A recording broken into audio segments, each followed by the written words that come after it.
The next item of business is a debate on motion 3297 in the name of Angela Constance on Scotland's place in the European Union, protecting and promoting human rights and fundamental freedoms.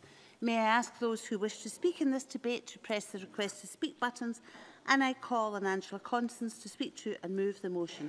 15 minutes, please, Cabinet Secretary.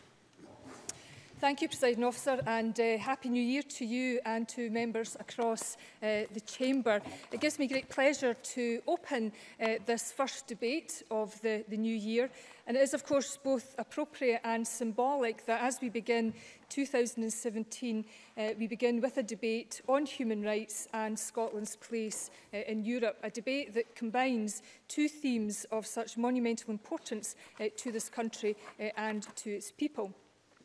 In a matter of months, it is likely that the UK Government will invoke Article 50 of the Treaty on European Union and trigger the process of UK departure from the EU. The UK Government also remains committed to repealing the Human Rights Act and replacing it with a British Bill of Rights. However, it seems the Prime Minister intends to go even further.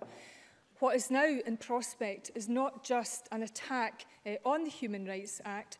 Theresa May wants to turn her back on the world's most successful human rights treaty, the European Convention on Human Rights, and she plans to make pulling the UK out of the ECHR a central plank of the 2020 Tory manifesto.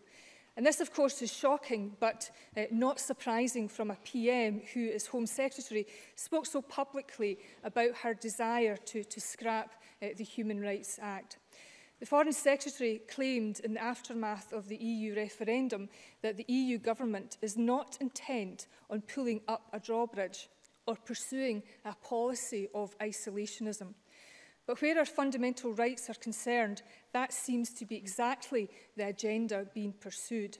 And we should be in no doubt in this chamber, in this Parliament and across Scottish society as a whole that dragging Scotland out of the EU and attempts to undermine fundamental human rights safeguards will indeed have profound implications for our country. This Parliament will need and indeed will want to address those potential impacts in great detail. And we will wish to speak out on the implications for the wider world of the UK Government's attempt to remove Scotland from the EU against the will of the Scottish people and to undermine the ECHR. It is essential that we stand against each and every threat to the rights and freedoms of the people of Scotland. Will the Cabinet Secretary give way? Yes. Alex Cole-Hamilton. Giving way. Would she confirm whether the Scottish Government will be prepared to back the UK Liberal Democrats' call for a Brexit deal referendum, which is our potentially our best chance of stopping this process altogether? Angela Constance. Well, I'm tempted to say that Mr Cole-Hamilton seems to have a bit of a fixation with referendums, but of course the serious point is that there is some considerable distance to travel and much water to go under the bridge, and we have a UK Government that has yet to show its hand on the detail of the negotiations that it will pursue. But I suppose for the Scottish Government, the one thing that we would be concerned of is, given the outcome of the previous referendum, that despite the will of the Scottish people in the context of a UK referendum, we now face the prospect of being taken out of the EU against our will. And even in the event of another UK-wide referendum, that risk may indeed well remain. Presiding Officer, I had begun to talk about how it is essential that together we stand against each and every threat to the rights and freedoms of people in Scotland. And in doing so, we will be confronting matters which range from employment rights to human trafficking, from non-discrimination to data protection, from the rights of disabled people to the loss of vital funding for civil society and the third sector. And we will continue to press for an immediate end to the scandalous disregard shown by the UK Government for the rights and interests of non-UK citizens from the EU and the European Economic Area. And I am talking about fellow citizens who live and work and have made their homes here in Scotland, fellow citizens who are being treated as what has been termed bargaining chips by UK government ministers. This, Presiding Officer, is an intolerable situation. Presiding Officer, I want to speak about the symbolic importance of today's date. On the 10th of January 1946, 71 years ago today, the First General Assembly of the United Nations convened, not in Geneva, not in New York, but at Westminster Central Hall in London. And it did so in an age when the UK government understood that it had a duty to act for the greater good, to be a positive force in post-war efforts to promote human rights and achieve closer international cooperation. It played a leading role in establishing not only the United Nations, but also the Council of Europe. And it was very much at the heart of the human rights work of both institutions, including the development of what has become, I repeat, the world's most influential human rights treaty, the European Convention on Human Rights. And that work was founded on common values, values which prioritised human dignity, freedom, democracy, equality, the rule of law and respect for human rights. And those post-war values have been a defining influence not only in the context of the UN and the Council of Europe, but the same fundamental principles and protections are at the very heart of the European Union. And that point, Presiding Officer, deserves emphasis. It reveals something important about where, as a nation, Scotland has chosen to take its stance in both the EU referendum debate and the major fallout since. The principles which have grown to define the European Union resonate with Scotland's sense of self and the values that we espouse. In its actions and in its attitudes, Scotland is a country which locates itself not where geography has placed us on the periphery of a continent, but at the heart of a progressive vision for Europe. And if the seismic events of 2016 have communicated a message to us all, it is surely that the bonds which unite progressive nations must always be greater than the issues that divide us. European Union law and European institutions have been instrumental in promoting equality and human rights across all member states. Sometimes that has meant learning from and reflecting UK best practice, and sometimes it has challenged us all, including in Scotland, to go further and to try harder. Yet that progressive European vision is now at risk. Expert advice and evidence given in this Parliament and indeed elsewhere makes clear that the removal of obligations set down in European law could open the door to the erosion of protections we have come to take for granted. And in the field of employment law, the EU guarantees core rights and protections for workers, including the rights to paid holidays and maternity leave, limits to working hours, the right not to be discriminated against, and health and safety protections. And such safeguards are fundamental to our vision of a fair and equal Scotland which delivers on social justice and inclusive economic growth. And that is why we have argued for employment legislation to be devolved to this Scottish Parliament. Respect for private life is a human right. It is protected by a range of international treaties, including the ECHR.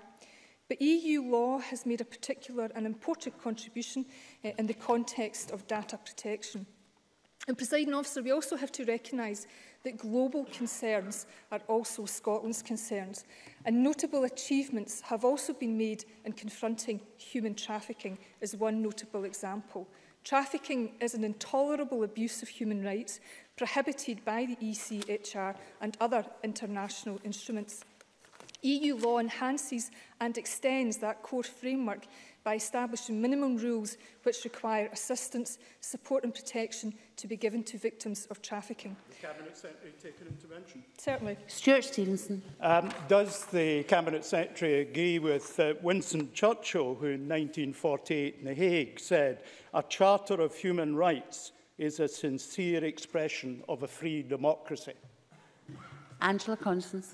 Well, I do agree with Winston Churchill on this matter and on this instance. And it would seem to me that the UK government, in its endeavours to repeal the Human Rights Act and reprehensibly to even talk, to mute the suggestion of withdrawing from the European Convention. It appears to me it is tearing up any notion, any shared heritage that we have as political nations, and indeed is ripping up any shared notion that we have of what being British actually means. It is a fundamental violation of the rights of us all, right across these islands and indeed elsewhere, to now turn our back in such an important time in history, and indeed to turn our back on the European Convention.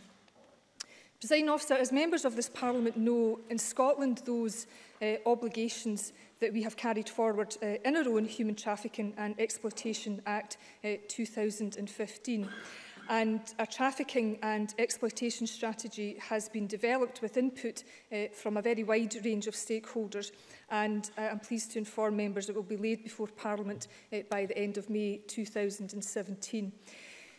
We all have a duty to assist those driven from their homes by war and brutality, and to demand action to ensure the EU-based controls on the export of weapons and torture equipment remain in place. And accessibility is a fundamental human right for people with disabilities. Directly applicable EU regulations have progressed the rights of disabled people regarding accessible transport by air, by bus, by rail and by ship. And the proposed European Accessibility Act will further benefit disabled people by providing common rules on accessibility in relation to computers and operating systems, including the everyday electronic services which are so much a part of modern living, from cash machines to smartphones, from online check-in to digital television services. But we stand to lose those benefits if we are no longer members of the EU or participants in the single market. And the right of EU citizens and their families to move freely and to work and reside anywhere in the EU is one of the 4 freedoms which underpin the single market and are firmly established in EU law.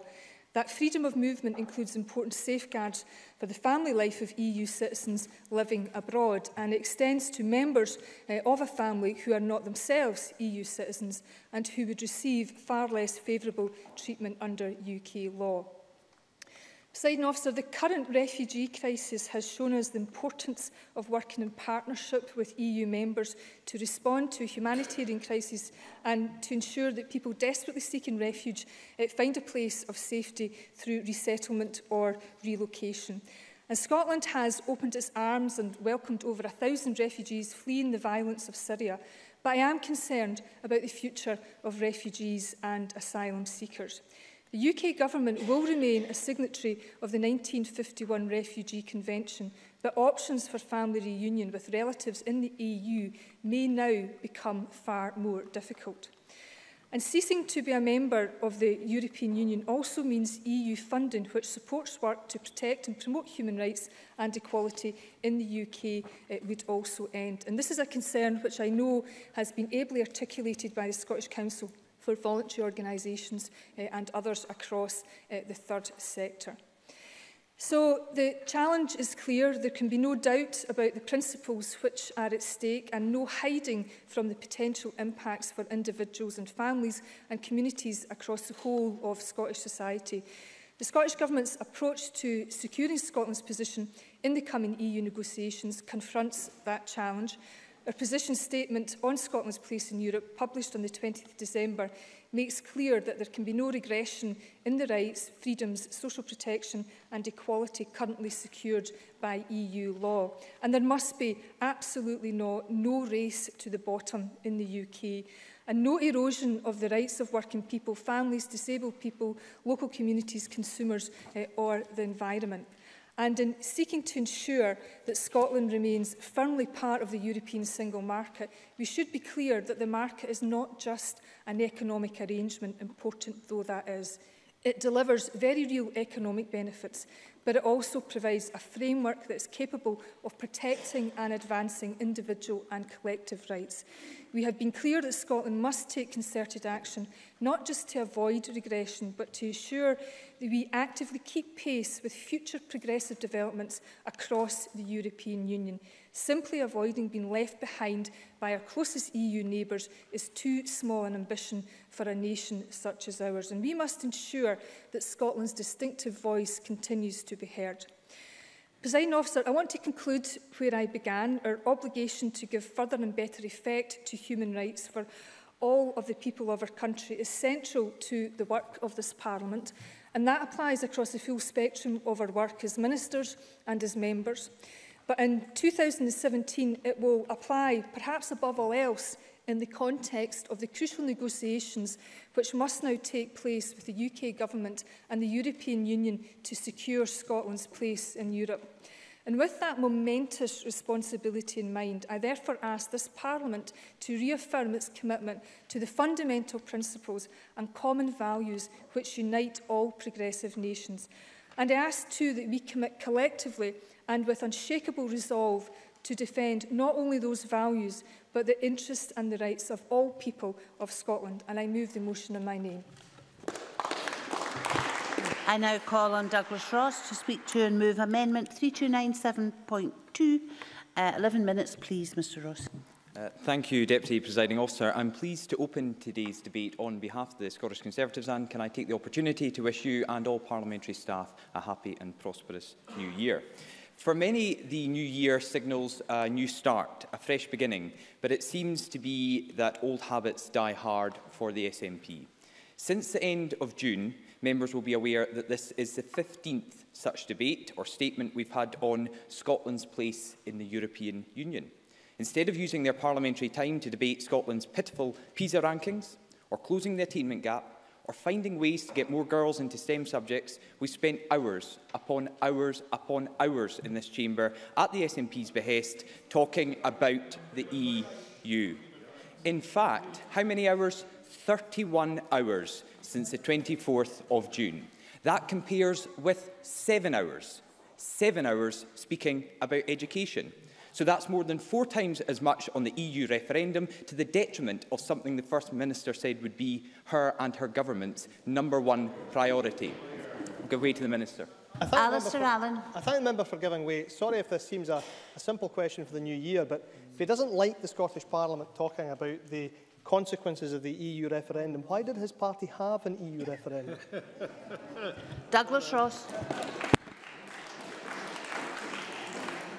What I don't like the Scottish Parliament doing is fixating its whole debating time on the EU referendum at the detriment of education. Your government, your First Minister, your ministers and Cabinet Secretaries said education was their #1 priority. Why have you had your parliamentary time 4 times as much on EU and the implications of the EU referendum than education? I think you need to answer that question. Because back in December, when attempting to defend her government's derisory record on education, the First Minister, ironically, lambasted these benches for her so-called Brexit obsession, and added that she wants to get back to the important matter of Scottish education. Well, that's exactly what she should be doing, and using her time in this chamber to focus on that priority. I would urge the First Minister and her SNP colleagues to do exactly that, to reflect on their own Brexit obsession, which is clearly continuing to dominate their parliamentary business, dedicated by the Nationalists in this chamber. Presiding Officer, few people underestimate the impact of the decision that this country took in June of last year. There are decisions by this country, we are still part of the United Kingdom. There are discussions that need to be had, and they need to be had the length and breadth of the United Kingdom. My amendment to the Scottish Government's motion reflects this sentiment, emphasising the UK Government's commitment to ensuring that all devolved administrations will be closely engaged throughout the negotiation process and we begin to leave the EU.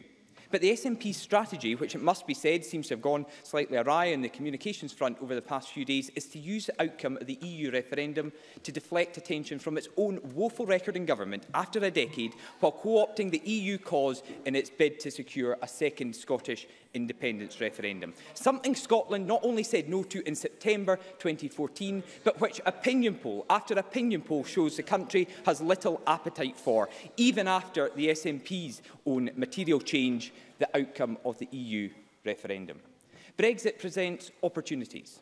Not opportunities to whip up a second round of support for Scottish independence, but opportunities for our economy, for farming, for aquaculture. But I also accept it presents challenges, and we must tackle those head-on. One issue currently under consideration is what the post-Brexit human rights landscape will look like.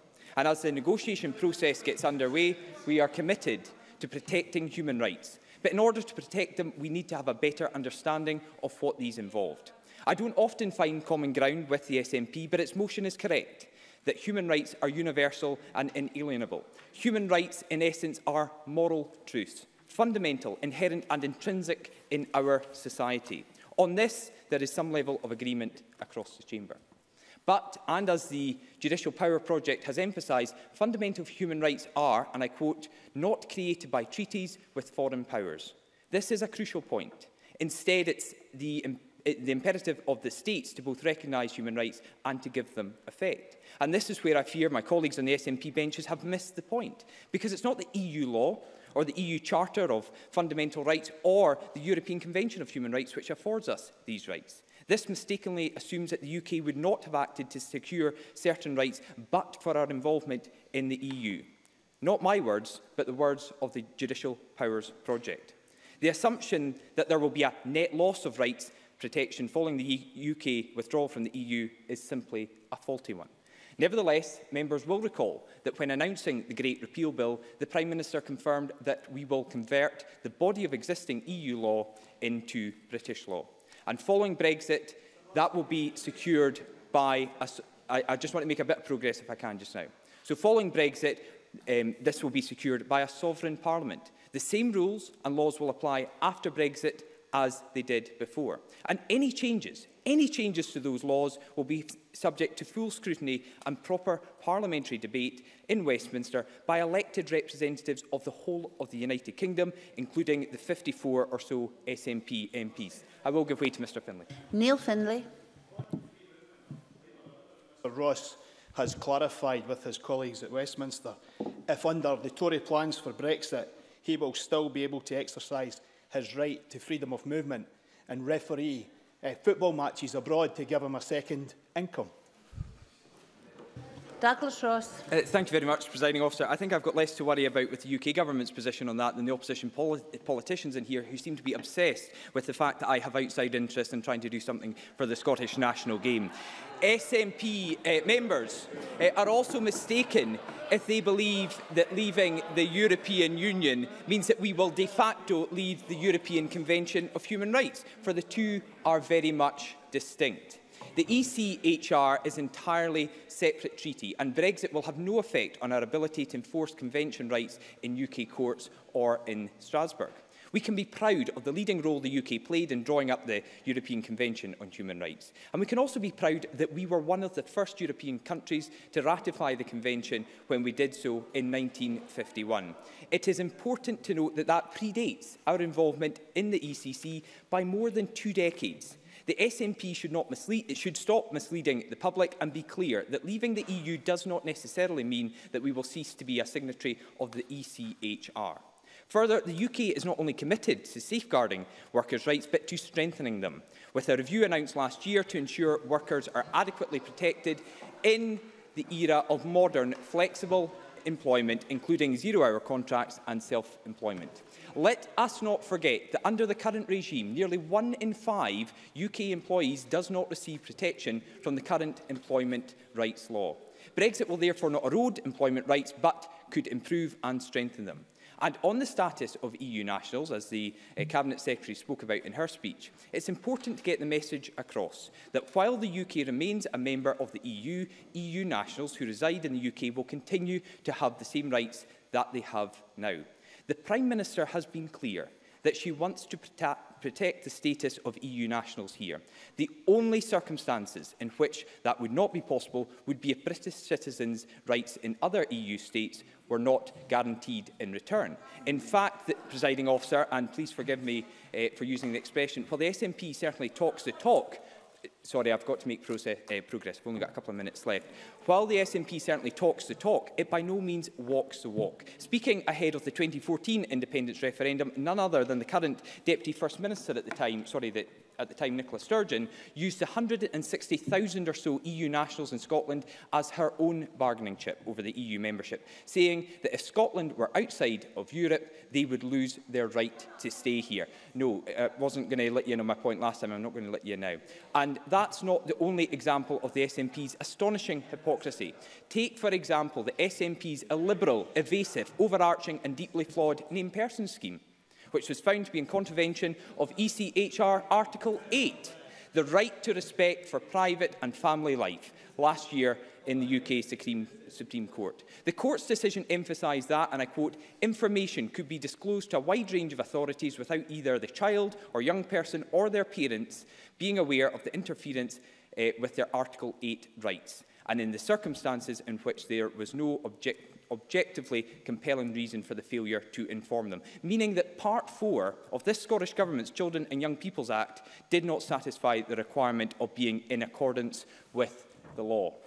The SNP subverted the ECHR to advance its own political agenda, riding roughshod over the principle highlighted by the Court's decision, that within limits, families must be left to bring up their children in their own way. And in advancing its own political agenda, the SNP has tried to abolish the requirement for corroboration, a central tenet to Scots law which helps prevent miscarriages of justice, without first considering what safeguards would be required. The way the SNP handled this sorry affair, as put by Lord McCluskey, rings alarm bells for anyone concerned about democracy in Scotland. Let us not forget also the thousands of children who were stopped and searched by Police Scotland before opposition politicians and the public alike expressed outrage at the tactic, which continued despite assurances from senior officers that it would end.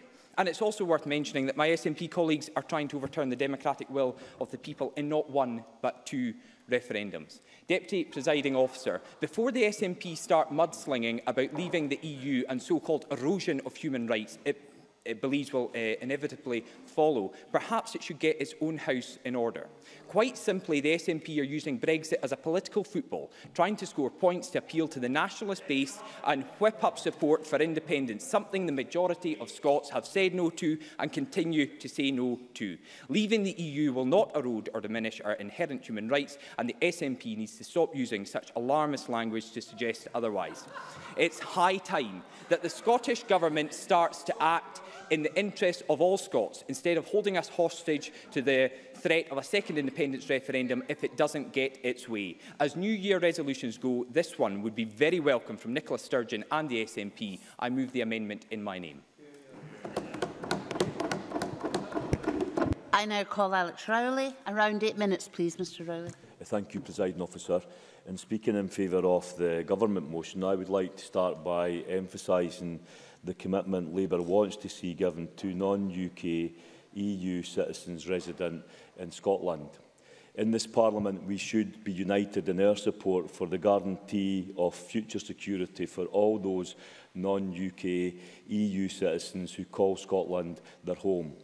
Scotland has a history for welcoming people, and I wish to see that spirit of hospitality continuing in post-Brexit situation where we find ourselves in today. It is appalling to see the Tory government at Westminster refuse to commit to this guarantee.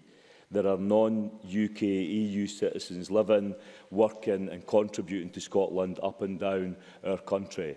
I believe it is within our values to give them a guaranteed commitment of security regardless what eventually transpires from Brexit.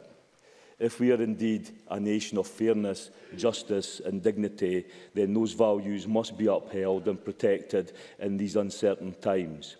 If we are to attempt to provide certainty, let that certainty be that all decisions we strive for in the coming months and years uphold these values.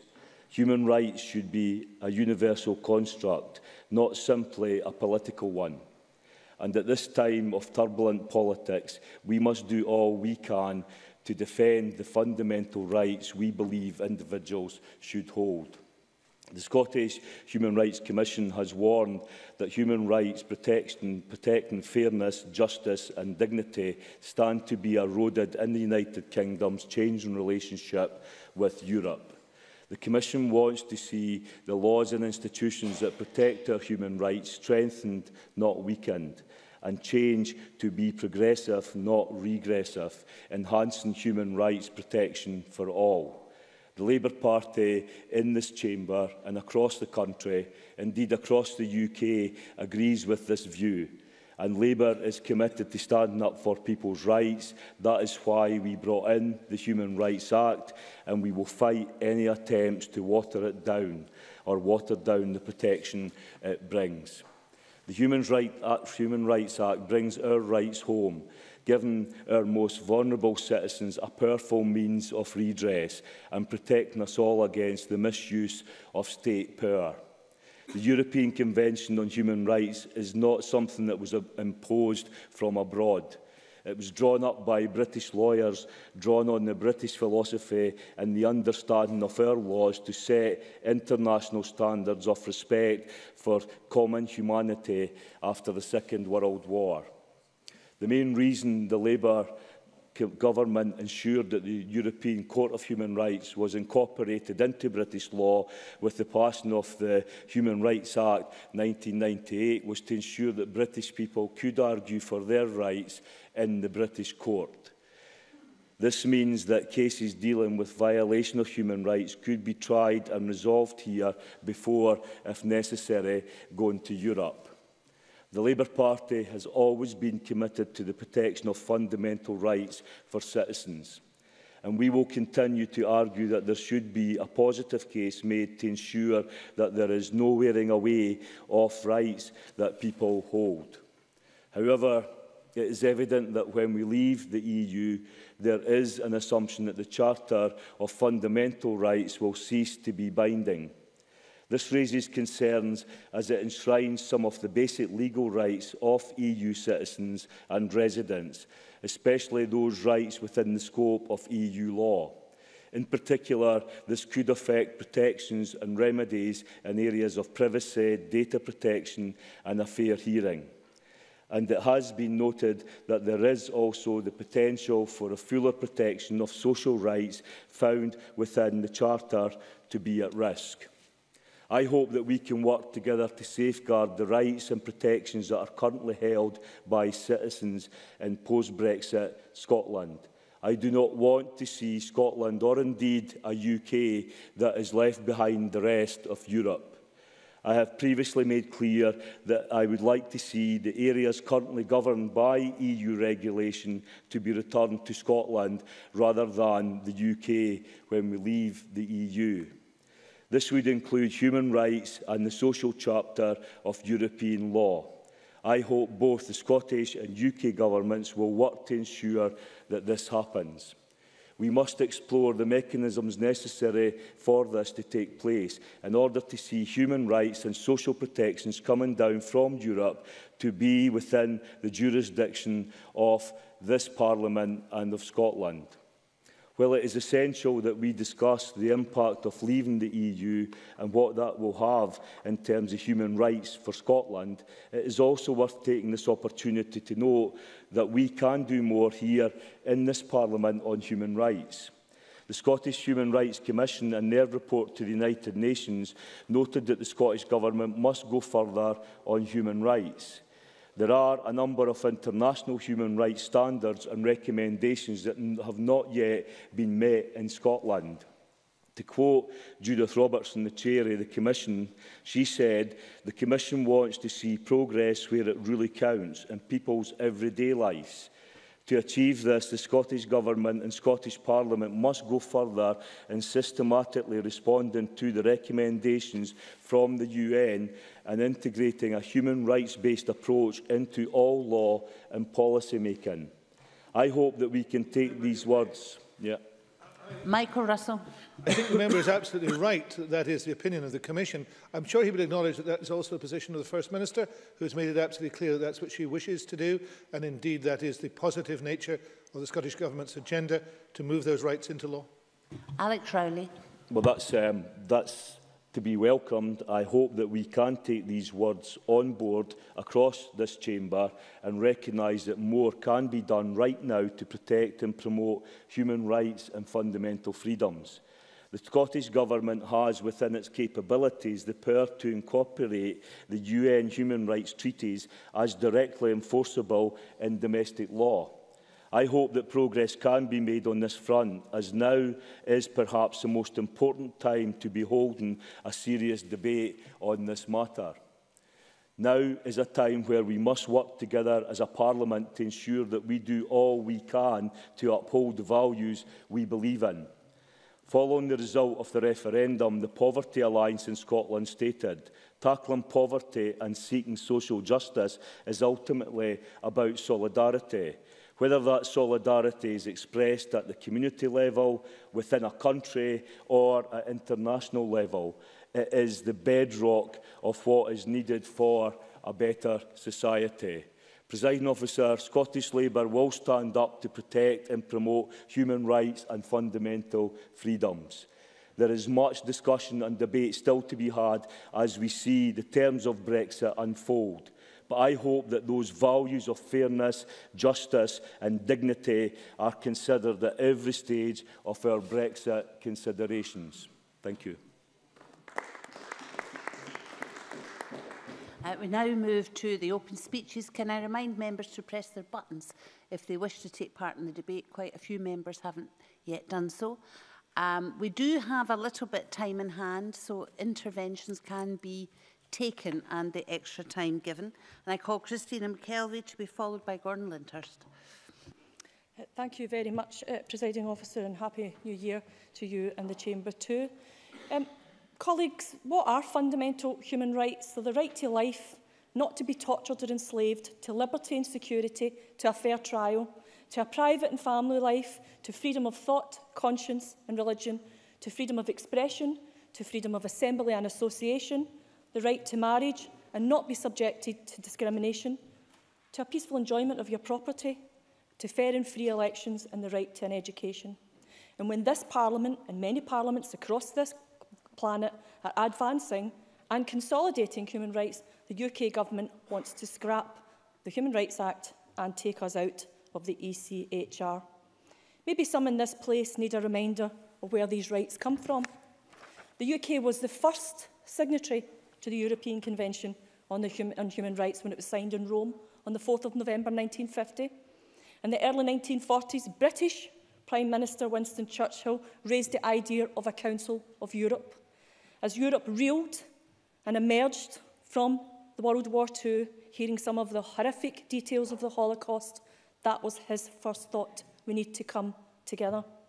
The idea behind the Council of Europe was to set up an international organisation to promote democracy, the rule of law and human rights. The Council was established by 10 states, including the United Kingdom, on the 5th of May 1949. On the 12th of August 1949, Winston Churchill, that British Prime Minister, said, and I quote, "The dangers threatening us are great, but great too is our strength, and there is no reason why we should not succeed in establishing the structure of this united Europe, whose moral concepts will be able to win the respect and recognition of mankind." Human rights, Presiding Officer, is in our DNA. That's what I call British values. The Council of Europe set to work creating a Human Rights Convention. Again, Churchill was an advocate. He proclaimed, "In the centre of our movement stands the idea of a Charter of Human Rights, guarded by freedom and sustained by law." And one of the key writers of the European Convention on Human Rights was British Conservative MP and lawyer David Maxwell Fyfe. Maxwell Fyfe's contribution to the Convention was so great that he was described as the doctor who brought the child to birth. He had been a prosecutor at Nuremberg and helped to draft the Universal Declaration of Human Rights. Human rights is in our DNA. So why would the current UK government want out of the ECHR and a repeal of our domestic human rights legislation? Why would they want that? I think it's very worrying that this Tory government promotes an end to the free movement of people, closes off membership of the EU market, makes relentless cuts in support benefits to vulnerable people and wants to keep out, well, everybody who wasn't born and bred here. I'm not altogether clear who is included in Theresa May's shared society, only that it seems to be a select group, and it's certainly not the people that I know. And for Douglas Ross's attention, where has Theresa May at any point in the last 6 months given any reassurance to any EU national who has sought that reassurance? She hasn't. She never has. On you go. Douglas Ross. Theresa May has given that assurance every single time by saying, well, I've been asked a question, so I'll try to answer, by saying that the rights of EU nationals living in the UK is secured, while the rights of UK people living in the EU is secured by those countries. And I think that makes a perfectly sensible argument. Christina McKelvey.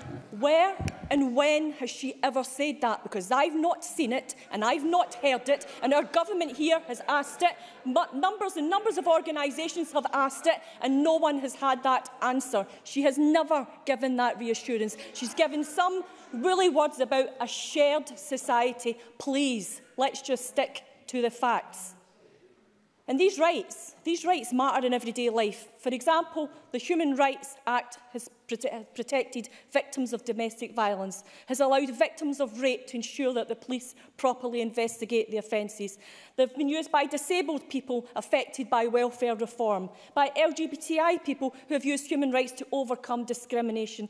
The Human Rights Act has been used by the families of military personnel killed in active service because the Ministry of Defence of this government supplied them with outdated equipment. And an elderly couple married for 65 years who a local authority was going to force to live apart, they used the Human Rights Act so that they could stay together. Presiding Officer, in November 2016, a report on the inquiry concerning the United Kingdom of Great Britain and Northern Ireland carried out by the committee under Article 6 of the optional protocol to the Convention on Cumulative Impact of Legislation, Policies and Measures adopted by the State Party on social security schemes and on work and employment found grave and systemic violations of the rights of disabled people by the UK State Party. Theresa May has never given those people reassurances either. Welfare reform, a snooper's charter, trade union laws, and now they want to take away any recourse to justice you may have via the Human Rights Act or the European Convention on Human Rights. Presiding Officer, this is a government that's hell-bent on attacking and undermining these hard-fought-for protections and freedoms. A right-wing, xenophobic, reactionary government who uses citizens as bargaining chips and has no care for people who are sick, unemployed or marginalised because of their race, their religion, their culture or their sexuality. Presiding Officer, never forget injustice anywhere is a threat to justice everywhere. And silence in the face of atrocity is not neutrality. Silence in the face of atrocity is acquiescence. We will not remain silent on any attempt to take away those rights. Human rights that are so precious to our human decency and democracy. I will not be silent. Gordon Lyndhurst, to be followed by Stuart McMillan. Thank you very much, Deputy Presiding Officer. This afternoon we have yet another speculative debate on Scotland's future after the UK leaves the EU. The decision to leave has, of course, many facets, but there are few conclusions that can yet be drawn before the invoking of Article 50. The relevance of the European Convention on Human Rights to leaving is unclear, as it is not a product of the European Union, nor is it tied to it. And yet the SNP government has chosen to include it within its motion today. Regrettably, some politicians, in a minute, Stuart Stevenson, regrettably, some politicians appear more interested in trying to whip up fear for political reasons, rather than considering matters dispassionately, having regard to consequences and context. A proper starting point is the history of our great country as a beacon for rights and freedoms across the world. Stuart Stevenson. Stuart Stevenson. I'm obliged. The member says what the referendum said. The question in the referendum paper was, should the UK be in the EU or not? It said nothing about the free market, free movement of people, European Convention of Human Rights. And yet I hear the Tories reading into the result a whole series of things that were not in the ballot paper. Is that not correct in terms of what the member is saying the question was or was not that was posed to the British people? Gordon Lyndhurst. No, that is not correct. The question posed to the British people was whether or not the United Kingdom should remain in the European Union. The answer was the United Kingdom should not. The leaving of the European Union is triggered by Article 50, and all other matters are subject to debate and discussion in Parliament in terms of the usual legislation-making process. I will return to what I was saying. The Prime Minister has already announced, and this may answer your last question that when the government repeals the European Communities Act, it will convert the acquis or existing framework of laws into British law in the Great Repeal Bill. Future alterations, as my colleague has already pointed out, of those laws will be subject to parliamentary scrutiny and consideration, dissimilar to the position which would have pertained if we continued as a member state of the EU. And the traditions of the United Kingdom as a member state that gold plates EU law is important to remember. What, after all, are human rights? I refer to human rights with a small h and a small r, which have as their counterpart responsibilities and accountability, particularly of the individual. And that is an important point that should not be overlooked. Now, we surely all agree about the basic principles of fairness and equality before the law. It is the detail that we may sometimes disagree on. How do we give effect to human rights? We do this not just by the passing of laws, as important as they can be, but also by how our institutions operate, how our legal thinking develops, and how our public bodies treat individuals. We do it in our society by ensuring, in particular, the freedoms and liberties of individuals, rather than allowing for an overbearing state interference on behalf of either politicians or specific individual interests. By protecting our families, by rejecting schemes such as the Named Persons Scheme. Does membership or non-membership of the EU affect any of this? No, it does not. Bearing in mind that the ECHR is under the auspices of the Council of Europe, not the EU, membership of the EU itself is not determinative even of the application of the terms of the ECHR to our country. Nor is it dependent from that point of view on the existence of the Human Rights Act 1998. Human rights did not come into existence with the Human Rights Act 1998, which, as we all know, happened a long time after the ECHR came into existence, and they would not cease to exist if the 1998 Act, an act of the British Parliament, were repealed. Irrespective of EU membership, we in Scotland and the UK generally will and should seek to provide for fundamental rights and freedoms and for them to be protected and promoted into the future. And the UK government, rather than seeking to draw back protections and rights, is currently looking at how they can be reinforced.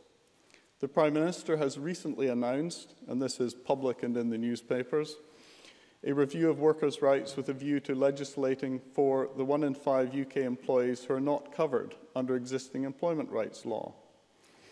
This includes 4.8 million workers who are self-employed and others working to a more flexible working pattern to take into account the changing face of the workforce in the modern day. Again, an example of where the UK is going further than the EU would require us to. Our international political relations with the EU nations or the rest of the world should not alter our approach to human rights. We can lead the way to building a just, free and fair society for all, but we will fail to do so if we cling unthinkingly to laws, including the Human Rights Act 1998, or other structures, political or otherwise, such as the European Union, of the past, and even the recent past, which do not serve us well in the present. It is crucial that all politicians get on board to look to that future, rather than seeking to manufacture artificial constitutional crises for their own political ends. Stuart McMillan, to be followed by Neil Findlay. Thank you very much, Presiding Officer, and I too would like to wish you and also all members a happy New Year. Presiding Officer, no member state has ever left the European Union, and we certainly are in an unprecedented period of time, and this is an unprecedented position, which certainly is not of our making. It threatens our economy and our society, and it's incompatible with the kind of country that we are now and also what we want to be in the future. The EU referendum raises difficult political and legal questions, not least what the post-Brexit landscape might look like and what a leave vote might actually have meant for Scotland's position within the UK. And the UK Government also must ensure that Scotland is fully involved in all decision-making with regard to negotiations with the European Union, including in relation to all matters affecting fundamental rights. In the earlier comments, Douglas Ross, in his opening comments, he highlighted about the number of EU debates we've actually had in the Chamber, and he's quite critical of the number of EU debates and the amount of time that's been taken in the debates in this Chamber. And only a few moments ago, Gordon Lyndhurst, he spoke about, an answer to a question to Stuart Stevenson, he spoke about not so much about the legislation aspect, but in terms of where other elements of EU issues will be up for debate, and these will take place in Parliament. Surely this is what we're actually doing today. So it certainly can, to me, when I listen to the two contributions, it seems to be a confusing picture and a confusing narrative from the Conservatives here in this Parliament. Okay. Douglas Ross. I thank the member for giving way. Does the member believe that debates on the future of the EU are 4 times more important than debates on education? Because that's the amount of time your Parliament, your party have given in this Parliament, 4 times more on the EU than on education.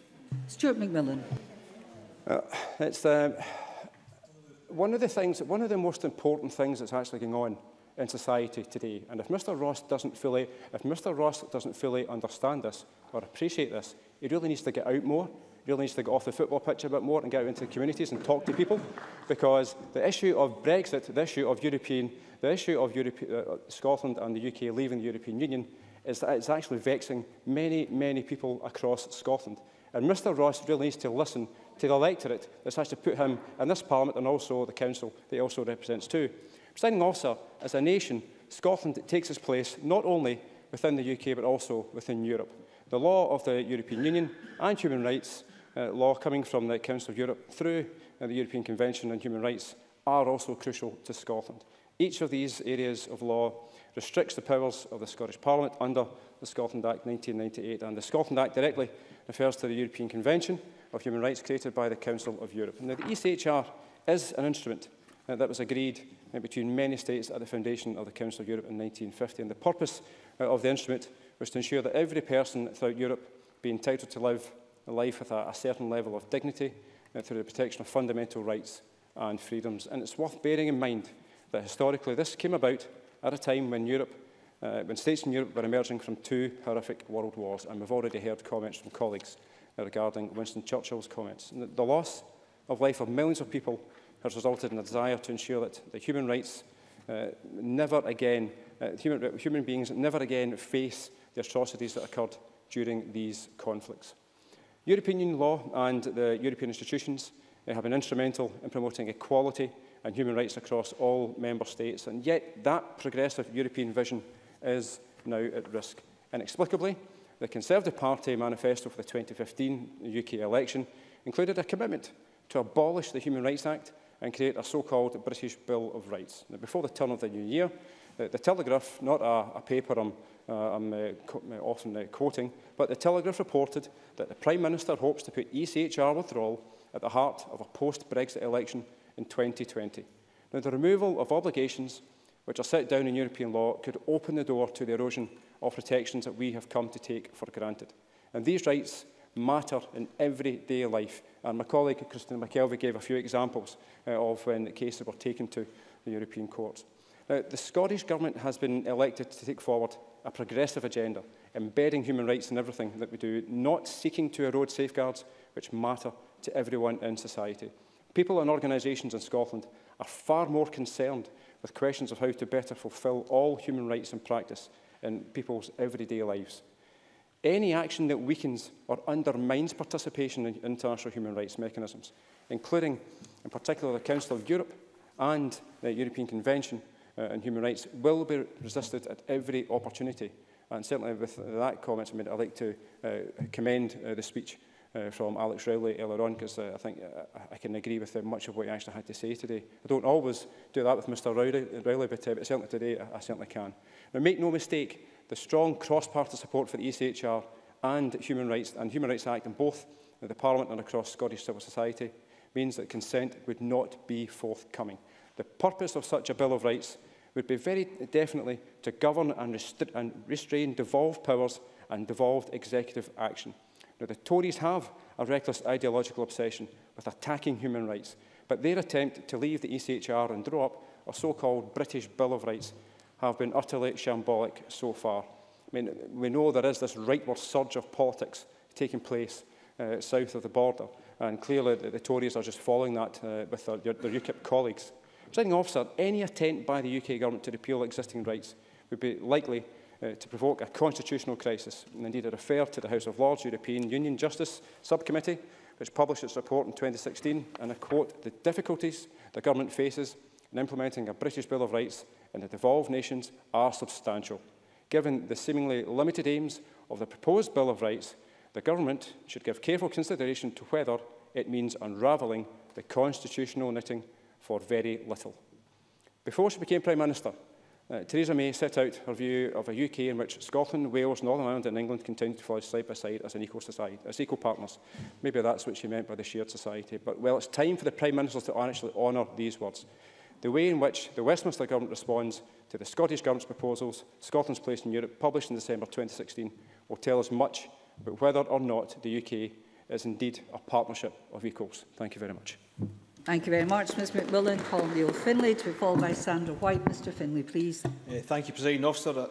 Human rights and the protection and enhancement of those rights is something that must exercise us all across the world. We see major sophisticated technological advances. We see new vaccines, new agricultural techniques, new systems of industrial production, all of which should mean that the human race is not just sustained, but lives and prospers together in a healthy, peaceful and cooperative way where everyone enjoys a fulfilled life. But this, of course, is far from reality.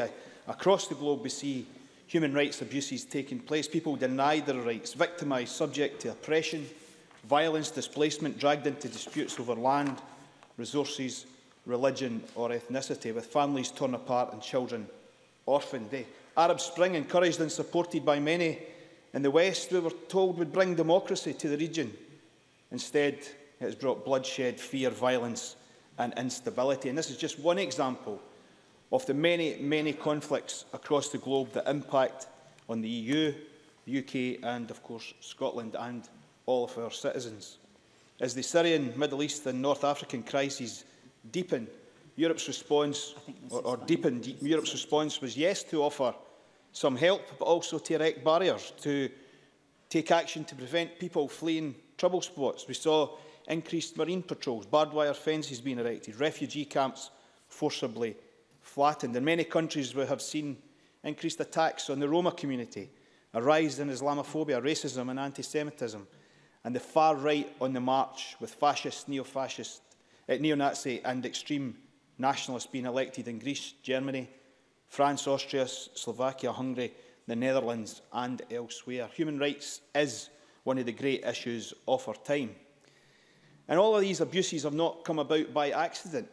They've been fed by the policy decisions of global and European institutions. Is it any surprise that war and the diplomatic failure to bring about peace creates a sense of injustice and desperation in people? Is it any wonder that political power games and the resultant instability has resulted in civil wars and the mass movement of people. Is it any surprise that military intervention from outside forces creates more problems than it solves, devastating the lives of ordinary families? Presiding Officer, there are many other human rights issues that need to be addressed but are not being spoken about. Who is championing the rights of the 50% of young Greeks and 40% of young Spaniards who are out of work? Is the EU delivering human rights for them? I think the right to work and to sustain a good life is a human right. But it's the economic policies of the EU that has created these appalling levels of youth unemployment. So it's important to question the assertion within the motion that all EU powers are in the interests of all the people of Scotland. Today, Labour leader Jeremy Corbyn rightly raised the issue of workers' rights and pay, saying Labour will take action against the undercutting of pay and conditions by closing down cheap labour loopholes, banning exclusive advertising of jobs abroad and strengthening workplace protection. I think most people would agree with them on these points. I also agree, certainly. Thank you. I thank the member for taking the intervention. Very interesting aspect of advertising abroad for workers. It's reported that Mr. Jeremy Corbyn will basically mention the fact about he's not really wedded, as you might call it, to freedom of movement for EU citizens. Would that mean EU citizens being able to work in Britain, or would it be British jobs for British people? Seems to be that's what you were saying yourself, Mr. Finlay. Neil Finlay, please. We'll come to the free movement at the end of my contribution, and hopefully that will help you.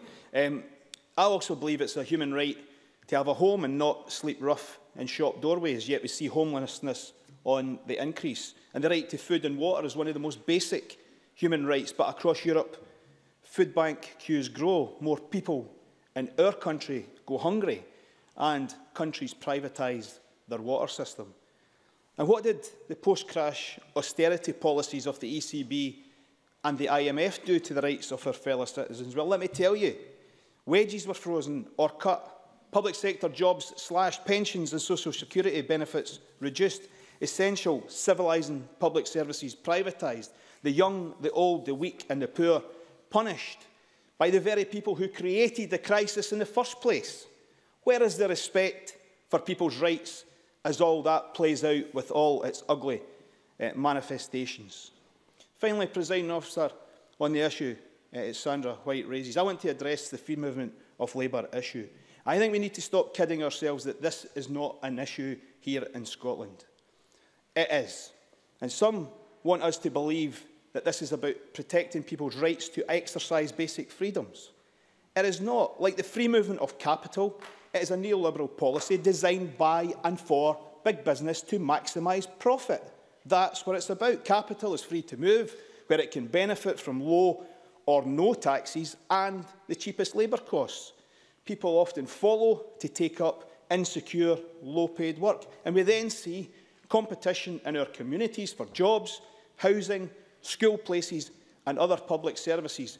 And against the backdrop of austerity and cuts, it is a recipe for the social tension that we then see. If we ignore this, and if we think it doesn't affect Scotland, then we do our constituents and the people whose rights we seek to defend a great disservice.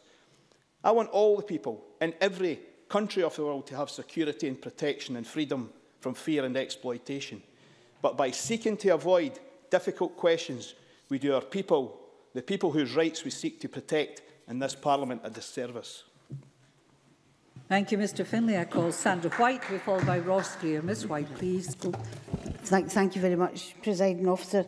I thank Mr Finlay for the clarification, and I think I'll mention that particular part in my contribution as well. But, Presiding Officer, I would like to begin by reiterating the comments of today's Time for Reflection, the Reverend David Logan, and basically he said what our duty was to treat people with dignity, respect, fairness and charity. And I do think we in this chamber and elsewhere as well, we do well to remember these words, as surely these are the very basis of human rights and fundamental freedoms. And here I touch on the issue which Neil Finlay had mentioned. I believe that one of these basic fundamental freedoms is freedom of movement, and it must be retained. And I very much believe that. And I do join my colleagues in condemning the UK government refusing to provide non-UK EU citizens citizens resident in Scotland with an immediate and unequivocal guarantee of future security and fair treatment. I do think it is absolutely shameful. And can I remind the Conservatives opposite and others that non-UK EU nationals are not bargaining chips. You cannot say that if I want to do this, you must do that. They're not bargaining chips. They're human beings, they've got families, they've got jobs, they've got friends, and they've got lives here. And they really shouldn't be treated in this disgraceful way. And I also put this question out, and we're talking about freedom of movement, and we mentioned earlier on in the questions earlier on about the health service. What's going to happen to all of these people if they're told by the Brexiteers, the Tory government, who really are fundamentally very negative in their thoughts, that they can no longer stay here? What will happen to our industries in this country? And what will happen to the people who at this moment are living in limbo and they have no idea one way or t'other if they can remain here? That's a question that hasn't been answered, regardless of what the Conservatives or Tories say, and it must be answered as quickly, I think, as possible to ensure that these people can get on with their lives, not just in my constituency, but throughout Scotland and the UK as well. Presiding Officer, I'd been thinking about this and I thought to myself, you know, it's really Yeah, I'll take an intervention. Neil Findlay. Thank you. Does Sandra White also accept that a number of people come here to work out of sheer economic necessity because of the conditions that they find themselves in European countries that we are saying is a great success? It's a failure of European economic policy that's forcing people out of their homeland, forcing people away from their family and the social scaffolding that they have around them. That's something that we need to address also. Sandra White. I agree with some of the issues that Neil Findlay has raised, but I think from time immemorial, and I remember it was one of the Conservatives that called it economic migrants. We've had economic migrants for centuries, not just coming from abroad here, but from here going abroad. So it's not just the European Union. It's been created, yes, by poverty. I do agree with Neil Findlay, and I have to look at that. But I think stopping freedom of movement absolutely stops these people, wherever they come from, here or elsewhere in Europe, or even non-EU citizens, the opportunity and the chance to perhaps live a better life, but perhaps change the lives of the fellow citizens of their countries as well. And I think that's something we should be looking at, and I'm sure we will look at. As I said earlier on, Presiding Officer, I had been thinking about this particular debate, and I started to think back, and I thought, do you know, it's really unbelievable that circumstances which quite literally are out of Scotland's control have led us to the point we are now debating Scotland's place in Europe and the protection, important part, protection of human rights. If anything, we should be doing something about it. Should be enhancing human rights, not about just trying to protect the ones we have. It should be enhancing them. And I think Neil Findlay would possibly agree with me there. No matter where you live, it's about enhancing people's human rights.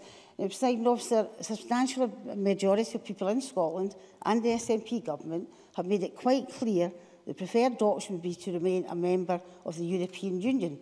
However, we are faced with the prospect of being pulled out of the EU without us wanting to do so. So now we have to face up to, and we've got to deal with, the situation created by the Leave campaign. Now, nobody's mentioned this Leave campaign, but it's certainly got enough coverage in the press, the media, the TV, a campaign which had absolutely no plan in place if a Leave vote was delivered. They were absolutely shocked, I think, when a Leave vote was actually delivered. Now, I think you've got to give the Scottish Government some credit. They've taken steps to address the situation that we now find ourselves in, unlike the UK Government, who are currently presiding officer, well, a shambles really, nothing more than a shambles. The SNP Government have published a paper with regard to Scotland's place in Europe, setting out proposals for mitigating the risks of Scotland being taken out of Europe against their will. Firstly, asking the UK Government to stay in the European single market for the UK as a whole. Secondly, if it's not possible to work with the UK Government to find a solution which would preserve Scotland's membership of the European single market, even if the remainder of the UK chose to leave. And thirdly, to work with the UK Government to ensure that in the light of the removal of the rights and protections provided by EU law, and whatever the outcome of the Brexit negotiations, that the powers of the Scottish Parliament be fundamentally revisited and enhanced to continue to protect Scotland's interests within the UK. Now, that's eminently sensible. That's a government that's thinking about the future. And that's why we should be debating it, because regardless, we don't even know when it's going to happen. Apparently 2 years, it could be 10 years. It's something that's eminently sensible, protecting Scotland's interests and represents the views of the people of Scotland who rejected the prospect of being dragged out of the UK. Now, repealing the Human Rights Act has been mentioned by the CAPSEC and others as well. It's been on the Tories' agenda for some time now. Theresa May believed in 2020 general election she'd be able to come forward and put forward her own idea of human rights. So it's been there for a long time. It's given them the opportunity to step up and do something like that. The SNP government also have long argued that we should basically be ensured a place at the table to ensure that we're fully involved in all the decision-making with regards to negotiations with the EU. And we've been assured that would happen. But it's not happened. And I doubt very much if it will happen. Scotland's place in Europe, as far as I'm concerned and others, is it's sensible and it looks at the future, keeps Scotland in the single market and transfers substantial powers from Westminster to Scotland if that does not happen. Now, in conclusion, Presiding Officer, the SNP government put forward a measured proposal on how we move forward. The UK government now need to step up to that mark. Step up to the mark, and if they don't, if they reject what so far has been the only comprehensive strategy in the current circumstances, then the people of Scotland should be given the right to decide whether or not they wish to remain a part of the UK outside the EU. Thank you very much, Presiding Officer. Thank you. I call Ross Greer to be followed by Stuart Stevenson. Mr Greer, please. Thank you, Deputy Presiding Officer. I'd like to commend the Scottish Government on their motion for recognising the indivisibility of all human rights, civil, political, social, economic and cultural. This is a tremendously important aspect of human rights. In Europe, we enjoy access to the European Convention of Human Rights on issues relating to civil rights and oversight of social rights provided by the European Social Charter. Though I am disappointed that Westminster governments of all colours have failed to ratify the revised European Social Charter, despite having signed it in 1997. But for this debate, I'd like to focus on the Conservative amendment and its claims that the Westminster government will safeguard and strengthen workers' rights. Surely this must be a joke that the rest of us aren't in on. This is the same Tory government that passed the recent Trade Unions Act, an act that the now Brexit Minister David Davis described as more akin to fascism in Franco's Spain than Britain today. So it is worth asking, when Conservative members of this Parliament talk of their Westminster colleagues' commitment to workers' rights post-Brexit, do they agree with the Brexit Minister that their most significant piece of recent legislation in this area is fascist in nature? Indeed, this Trade Union Act introduces excessive restrictions on the rights of workers, including arbitrary thresholds on industrial action, restrictions on pickets, and restrictions on the campaign activity of trade unions. The Tories have now mandated that union ballots in what it defines as important public services are subject to a 40% approval threshold. It's notable that this is a government that won an election only just over 18 months ago on 37% of the vote. And of course, the now Foreign Secretary was a strong supporter of this legislation when he was Mayor of London, a position that he was elected to on a 38% turnout. So it begs the question, does this government at Westminster consider itself, or the office of the Mayor of London, to be important public services? These new restrictions on trade union activity have been introduced to an area of law that is already highly restrictive. Before the Trade Union Act was even passed, the European Committee of Social Rights, tasked with overseeing the European Social Charter, had determined that the UK had the lowest conformity with labour rights across all of the European Union. This includes former Soviet satellite states. It is stated, and I quote, "The possibility for workers to defend their interests through lawful collective action are excessively limited. The requirement to give notice to an employer of a ballot on industrial action is excessive, and the protection of workers against unfair dismissal when taking industrial action is insufficient." On top of this, the government at Westminster is still considering going further by lifting the ban on using agency workers to break strikes, which could only serve to undermine the fundamental right of workers to collective bargaining. Yes. Neil Findlay. I don't disagree with a single word he has said, but we shouldn't be too precious about what's going on in Scotland. Is he aware that on the new Dumfries Hospital, for example, the trade union UCA have not been allowed on site by the contractor on a major public infrastructure project here? That is also unacceptable. Ross Greer. I agree with the word that Neil Findlay said, and I think our parties have both been consistent in their defence of workers' rights in Scotland in recent years. But it's difficult to see how the Tories believe that workers' rights will be safeguarded and strengthened by their Westminster government, and nothing that I've heard today has reassured me.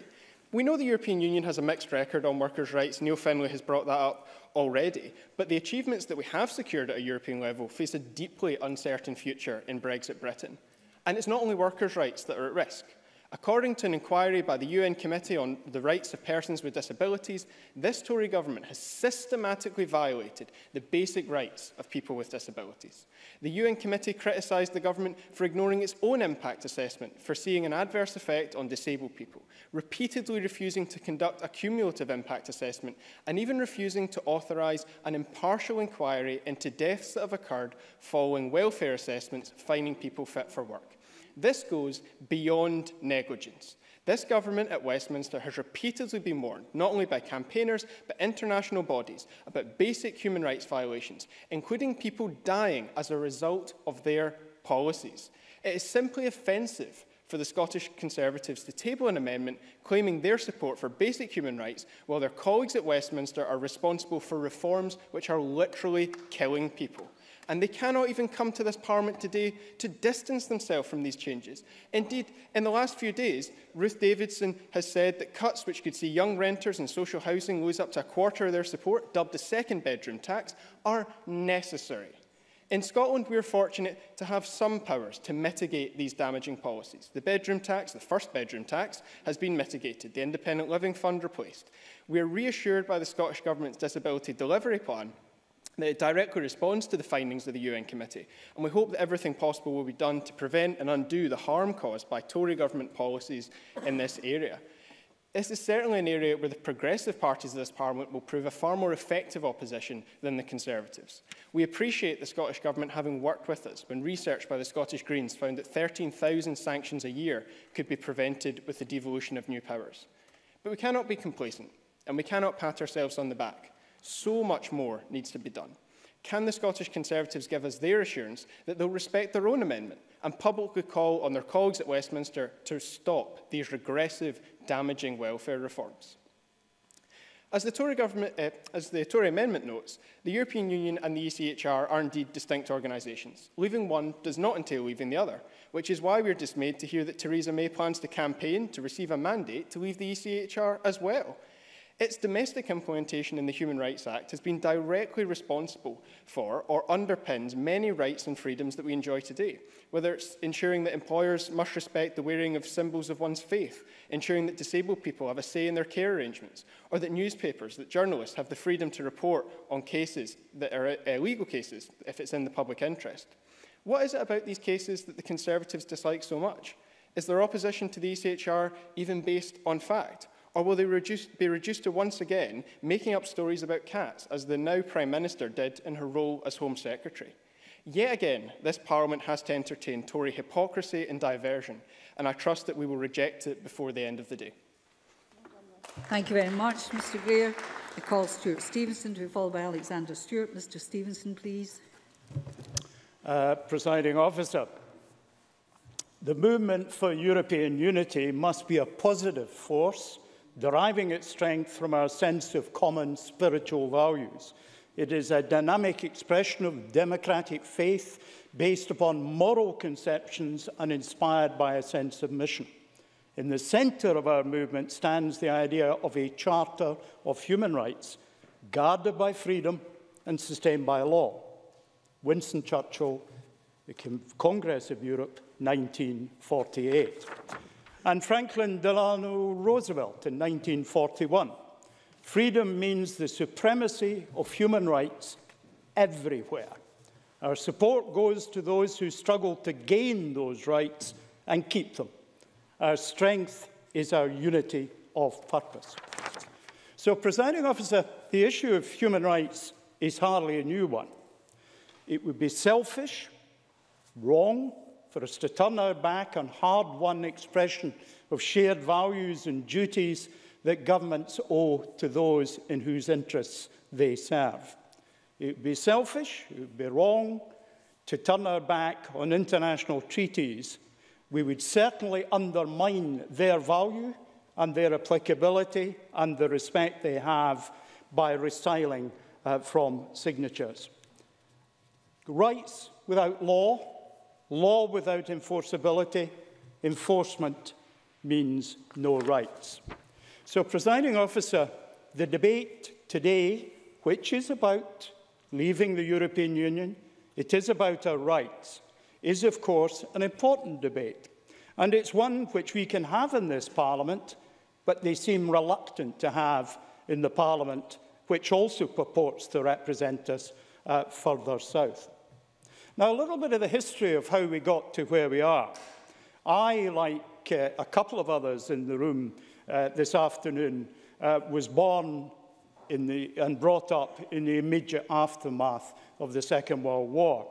None of us were old enough to have any direct experience or real memory of it, but we certainly were close to its effects. We did not smell in our nostrils the putrefaction of dead human corpses across Europe.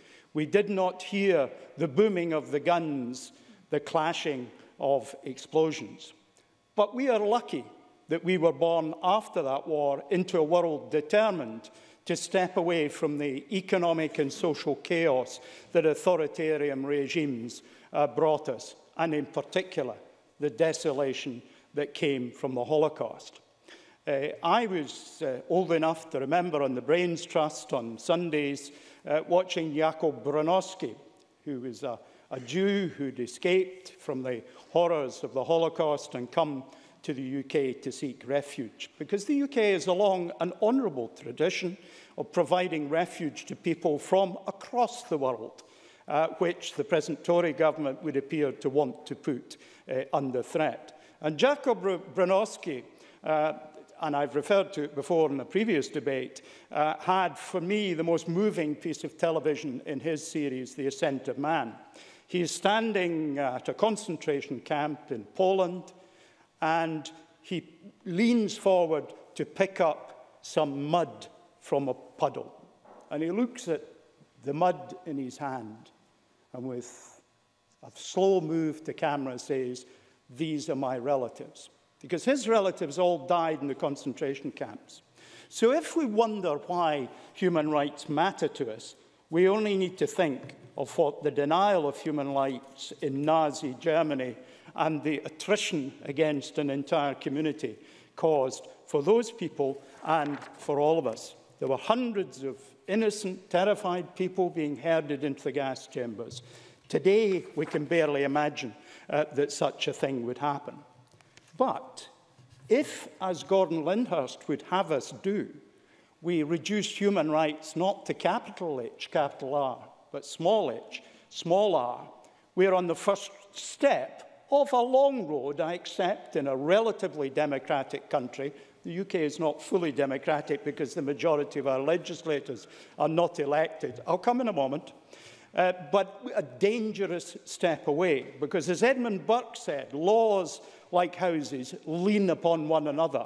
Take away a critical part of the structure and you threaten the whole structure. Mr Lyndhurst. Gordon Lyndhurst, please.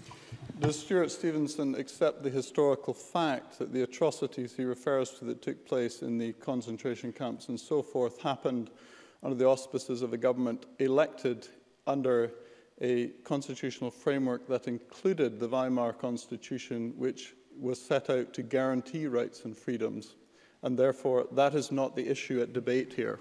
Stuart Stevenson. On the contrary, Presiding Officer, I suspect Gordon Lyndhurst inadvertently has just made my point for me, that democracies and structures are not good enough. As Edmund Burke said in the 18th century, the only thing necessary for the triumph of evil is for good men to do nothing. We are the good men and women who will not stand by to see our human rights encapsulated in the laws of this country, deconstructed by the mindless Visigoths that reside on the part of the chamber over there. I have only my history as an autodidact to allow me an excuse for my ignorance.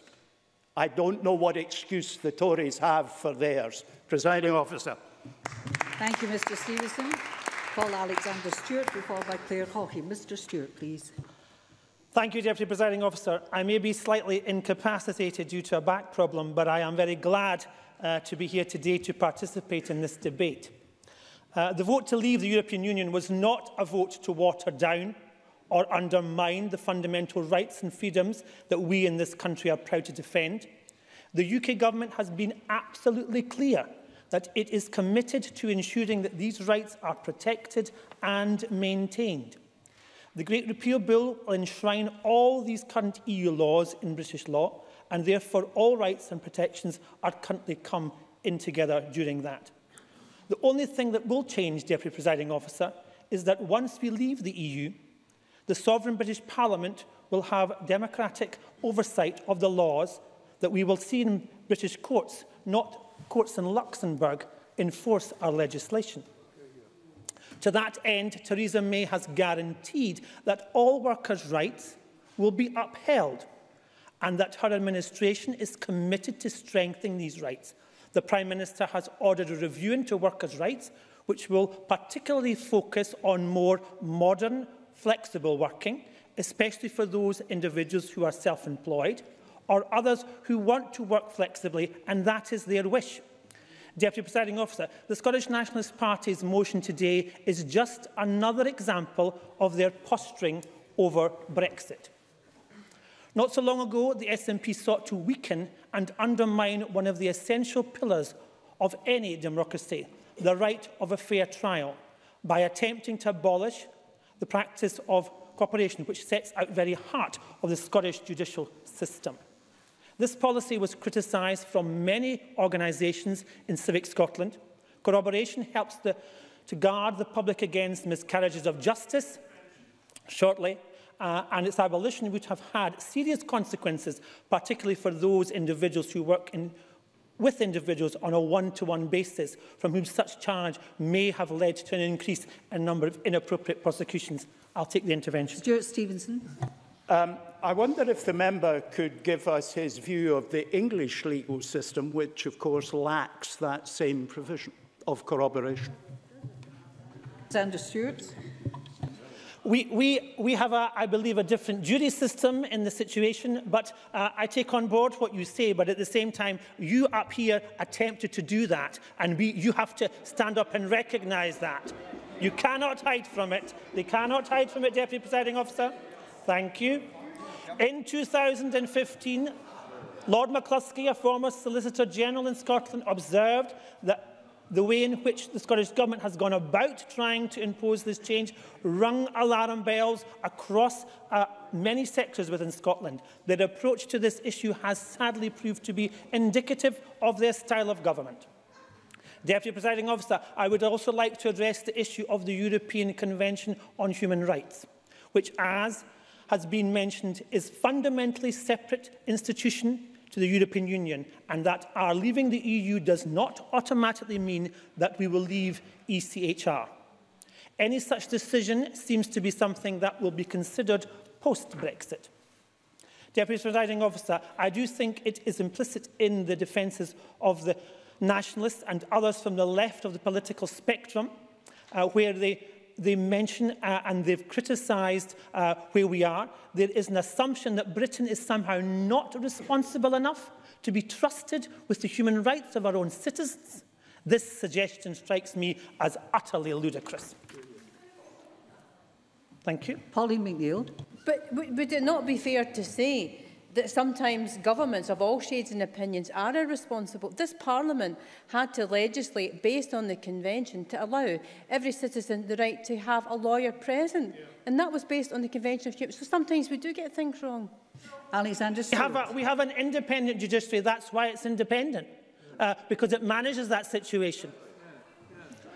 We also endlessly hear that our membership sets an example to the rest of the world. It encourages other countries to have greater respect for human rights, but also that we look at the record of countries around the world. It seems difficult to seriously take that assumption.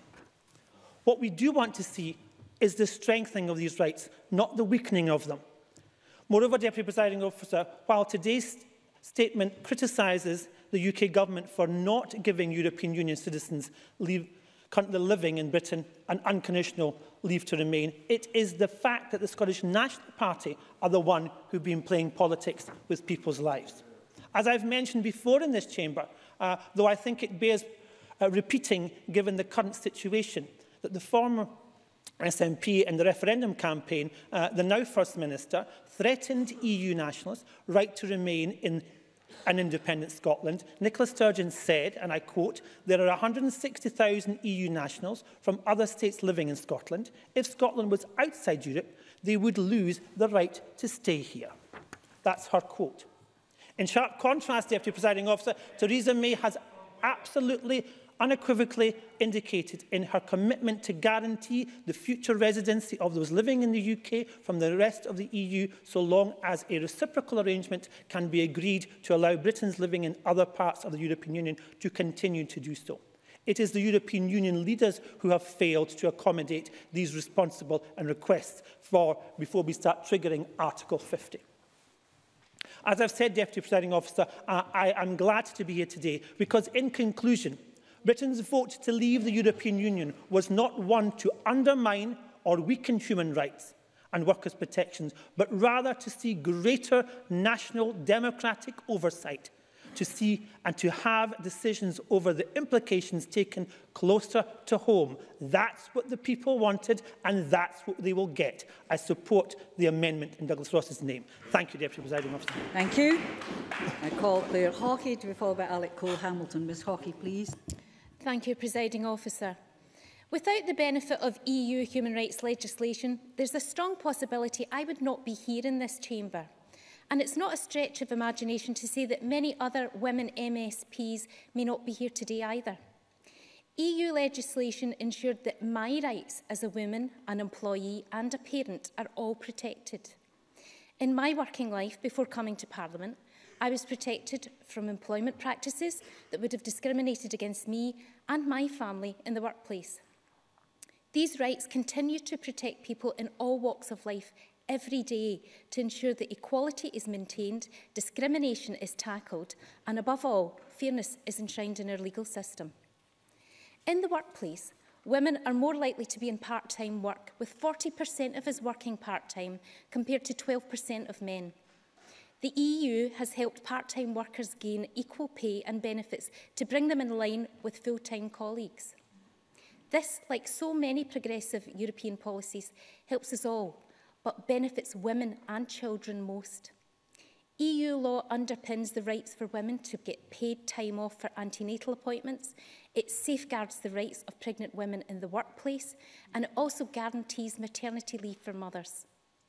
I not only experienced those benefits as a working mother, but as a nurse, a predominantly female profession, saw so many examples of other working mothers for whom time off and pay protection meant they could have a career and a family. The introduction of parental leave, which guarantees 18 weeks leave for parents to care for and to bond with their infant, was also a direct result of EU law, as is the right for parents and carers to take emergency leave to care for their children. Without these progressive measures, women would have remained second-class citizens in the workplace, and the care of many thousands of children would have suffered. While all workers have benefited from the protections guaranteed by Europe, it is women who have doubly benefited. Women's legal protections first rose to equal that of men, and then, subsequently, all workers' protections have improved. In 1970, the Equal Pay Act was a landmark piece of legislation that prohibited unequal treatment of men and women in the workplace in terms of pay and conditions. However, the events that made this act happen weren't exactly the forces of progressive leadership, but a reaction to hard-fought industrial action by women and ultimately by the UK's impending obligations on joining the EEC. Progressive policies and workers' rights have been hard-won in Britain, but they are often underpinned by European legislation that absolutely requires the UK to comply. Without the pressure of the obligations that the UK is required to uphold as a condition of single market membership, we should all be concerned that progressive policies on workers' rights would be a substantial risk by successive administrations in Westminster. As mentioned by, not at the moment, as mentioned by Ross Greer earlier, we have already witnessed attacks on trade unions through recent legislation. Presiding Officer, we are in a period of uncertainty about the legal basis of so many of the rights that have improved the lives of everyone in this country. In fact, the repeal of the Human Rights Act, an absolutely vital piece of legislation, has already been promised by the Lord Chancellor. This Act further protects the rights of people in the UK across many areas, including employment. There is no better symbol of the Tories' desire to shred the rights of ordinary working people than their commitment to repeal the Human Rights Act. Its promised replacement, the British Bill of Rights, with who knows what it will contain, is of huge concern to all of us who care deeply about the impact of the repealing of the Human Rights Act and the subsequent impact of this. What we are clear on, however, is that who will be writing this, and I have little confidence that Theresa May's government will draft a bill that provides the same level of protections for ordinary people. Thankfully for Scotland, European Convention rights are embedded in the devolution settlement, and I am certain that many in this chamber will not allow fundamental rights and freedoms to be removed at the whim of a UK Tory government we in Scotland did not vote for. Even if we can, for a moment, take various Conservative ministers at their word that our existing rights would not be cut back after leaving the EU. What guarantee do we have that the ongoing development of rights in the continent would be matched here in the UK? The direction of travel in Europe for the rights of the individual are clear, with just one example being the EU spending nearly €6 billion in promoting gender equality between 2014 and 2020. And there are repeated examples of the clear commitment to the rights of the individual that is core to the European project going back to the Treaty of Rome in 1957. Maintaining and further developing individual and workers' rights will simply not be at the top of the agenda in Westminster for the foreseeable future. With the likelihood of UK Tory governments for the next decade, who should we in Scotland trust with the protection of our rights? The Scottish Government doing all it can to maintain connection and parity with Europe, or the Brexiteers who are determined to cut what they see as red tape and the rest of us see as basic human dignity? Presiding Officer, I am heartened to hear the Scottish Government's determination to either retain our rights or to ensure that this Parliament can legislate on these issues after Brexit. I think most of the members here today will agree with me that the fundamental protections underwritten by Europe have been overwhelmingly positive, both for workers but also for women, and I am wholeheartedly in support of this motion for the retention of the hard-won rights of the people of Scotland. Thank you very much. I call Mr Cole-Hamilton, followed by Mark Griffin. Thank you, Presiding Officer. May I take the opportunity to wish you a Happy New Year and to all of our colleagues as well. I start with a declaration of my interest that before I came to this place, I was convener of the Scottish Alliance for Children's Rights. I also sat on the Scottish National Action Plan on Human Rights Leadership Panel. I spent much of my career steeped in the defence of human rights in this country, and unlike the Conservatives, I welcome this debate. It is a very important one, and the contributions that have come forth so far. It is the first debate since the Scottish Government announced its approach to the Brexit discussions and negotiations. And whilst the Scottish Government and my party differ manifestly, particularly on the spectre of the potential of another independence referendum, I was heartened to hear the First Minister describe on Andrew Marr that her first priority would be to keep the UK in the EU if that were possible. And it was why I was keen to intervene on the Cabinet Secretary. I'm grateful for that intervention as to whether the Scottish Government would support Liberal Democrat calls for a deal on the final terms of Article 50 negotiations. Our amendment called for that, and I don't think it's incompatible with anything in their stated approach. And I hope that the Brexit Minister, when he sums up this debate, will explore that a little further and give us assurances that the SNP will support us in that regard. On the 24th of June, I will from Ross Greer. Ross Greer, please. I thank Mr Cole-Hamilton for taking that intervention, and I have much sympathy for the argument that there should be a referendum on the terms of Brexit. But would Alex Cole-Hamilton and the Scottish Liberal Democrats consider it acceptable if there was a second referendum which resulted in the same outcome, Scotland voting one way, the rest of the UK voting another, and us having to leave the European Union despite having then voted twice to stay in? Mr Cole Hamilton. Well, I thank Ross Greer for his intervention. The fundamental principles of being an internationalist are that you embrace political unions with other countries wherever you find them. If that were the case, it would not mean that my next recourse would be to jettison the other political union I hold dear. I would spend the rest of my political life fighting for closer integration with the EU.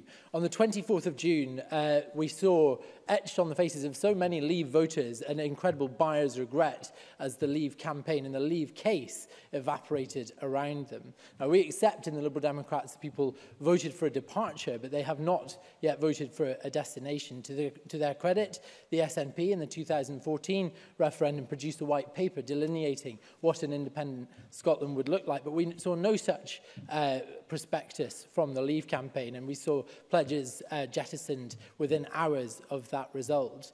And since then, we have seen pension funds collapse. We've seen the value of the pound nosedive, and with it, the rise in cost of living.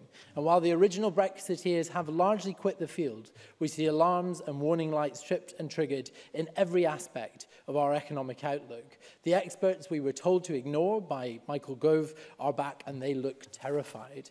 And whilst it is not hugely surprising that the Leave campaign had no discernible plan as to what to do in the event of their success, it is profoundly terrifying that Conservative Party central office didn't seem to have one either. And if the international future of these islands is to be determined on the back of a napkin at Chequers, then without question the people we all serve should have the right to a final say on what that future should be. Very few people expected the hard Brexit. Many Leave voters, known to you and known to me, did not expect the hard Brexit that lie before us. And put it this way, had we narrowly switched things the other way, had we narrowly edged a victory for Remain, and this Tory government were now actively seeking a hard Remain. Excuse me a minute, Mr Cole Hamilton. Interesting though it is, have you mentioned human rights? Have I missed this? I mentioned them at the start, and I'm just coming on to them. Coming on to it again, that's kind. Absolutely. You know, it's all tied together very neatly. With immediate entry to the... if we were now looking at a hard Remain with immediate entry to the Euro and the European Army and Schengen, there would be open rebellion within the ranks of the Leave campaign. The resultant calamity that we have seen since Brexit can only be resolved with the endorsement of the electorate who put this in process in the first place. Presiding officer, my first speech to this place was one in support of continuing membership of the EU because of the rights it enshrines in this country. And like the very excellent speeches we've heard from people like Claire Hawkey and Ross Greer, it is not just about our human rights, it's about our working rights, it's about our personal rights as well. I made reference to the fact that in many ways the founding treaties of this community were an answer to centuries of conflict on this continent. And I still think it a measure of the success of this project that I am only the second generation in the recorded history of my entire family never have to face a war with our European neighbours.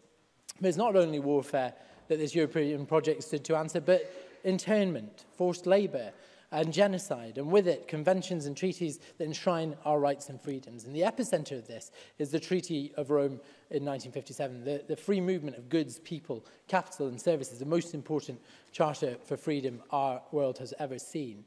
Presiding officer, over decades, multitudes of the dispossessed and persecuted have flocked to the shores of this great continent in search of the protections that those treaties and conventions afford to their human rights, protections that they are denied in their homelands. It stands as a beacon of hope and safety for many people in our troubled world today.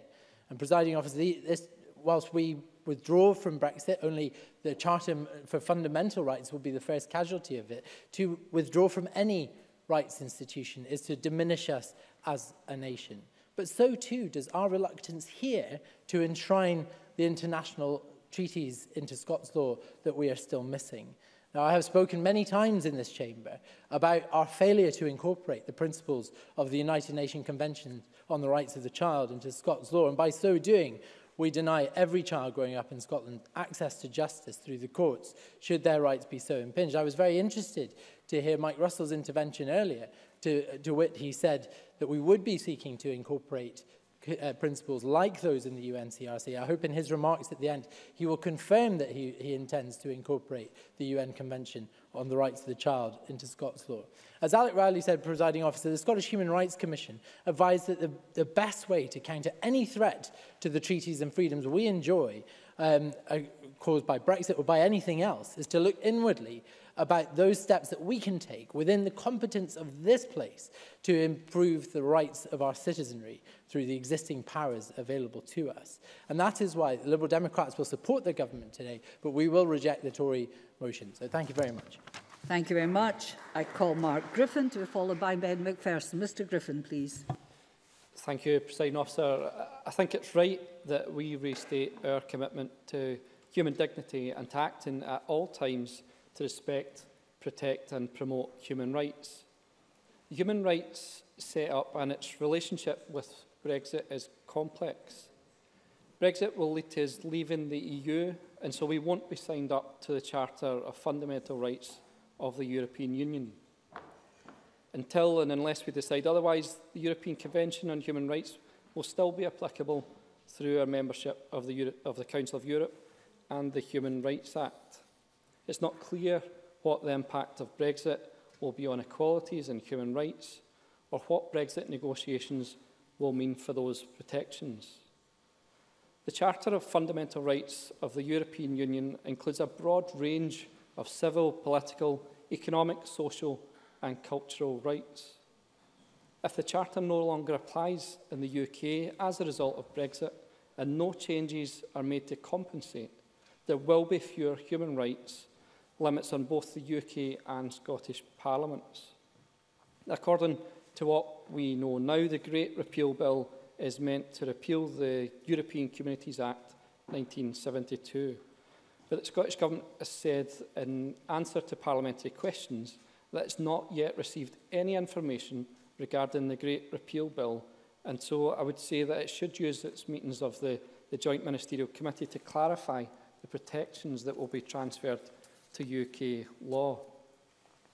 Human rights, that's the UK Act, the EU Charter or the European Convention, underline the protection everyone in Scotland rightly deserves as citizens. Human rights are regularly portrayed as a negative problem caused by Europe. They're consistently the focus of right-wing press misinformation since Labour's Human Rights Act was enacted. We're committed to standing up for people's rights. That's why we brought in the Human Rights Act and why we've consistently pledged to fight against any attempt to water down the protection it brings. The Human Rights Act brings home our rights, giving our most vulnerable citizens a powerful means of redress and protecting us all against the misuse of state power. The European Convention on Human Rights isn't something imposed from abroad.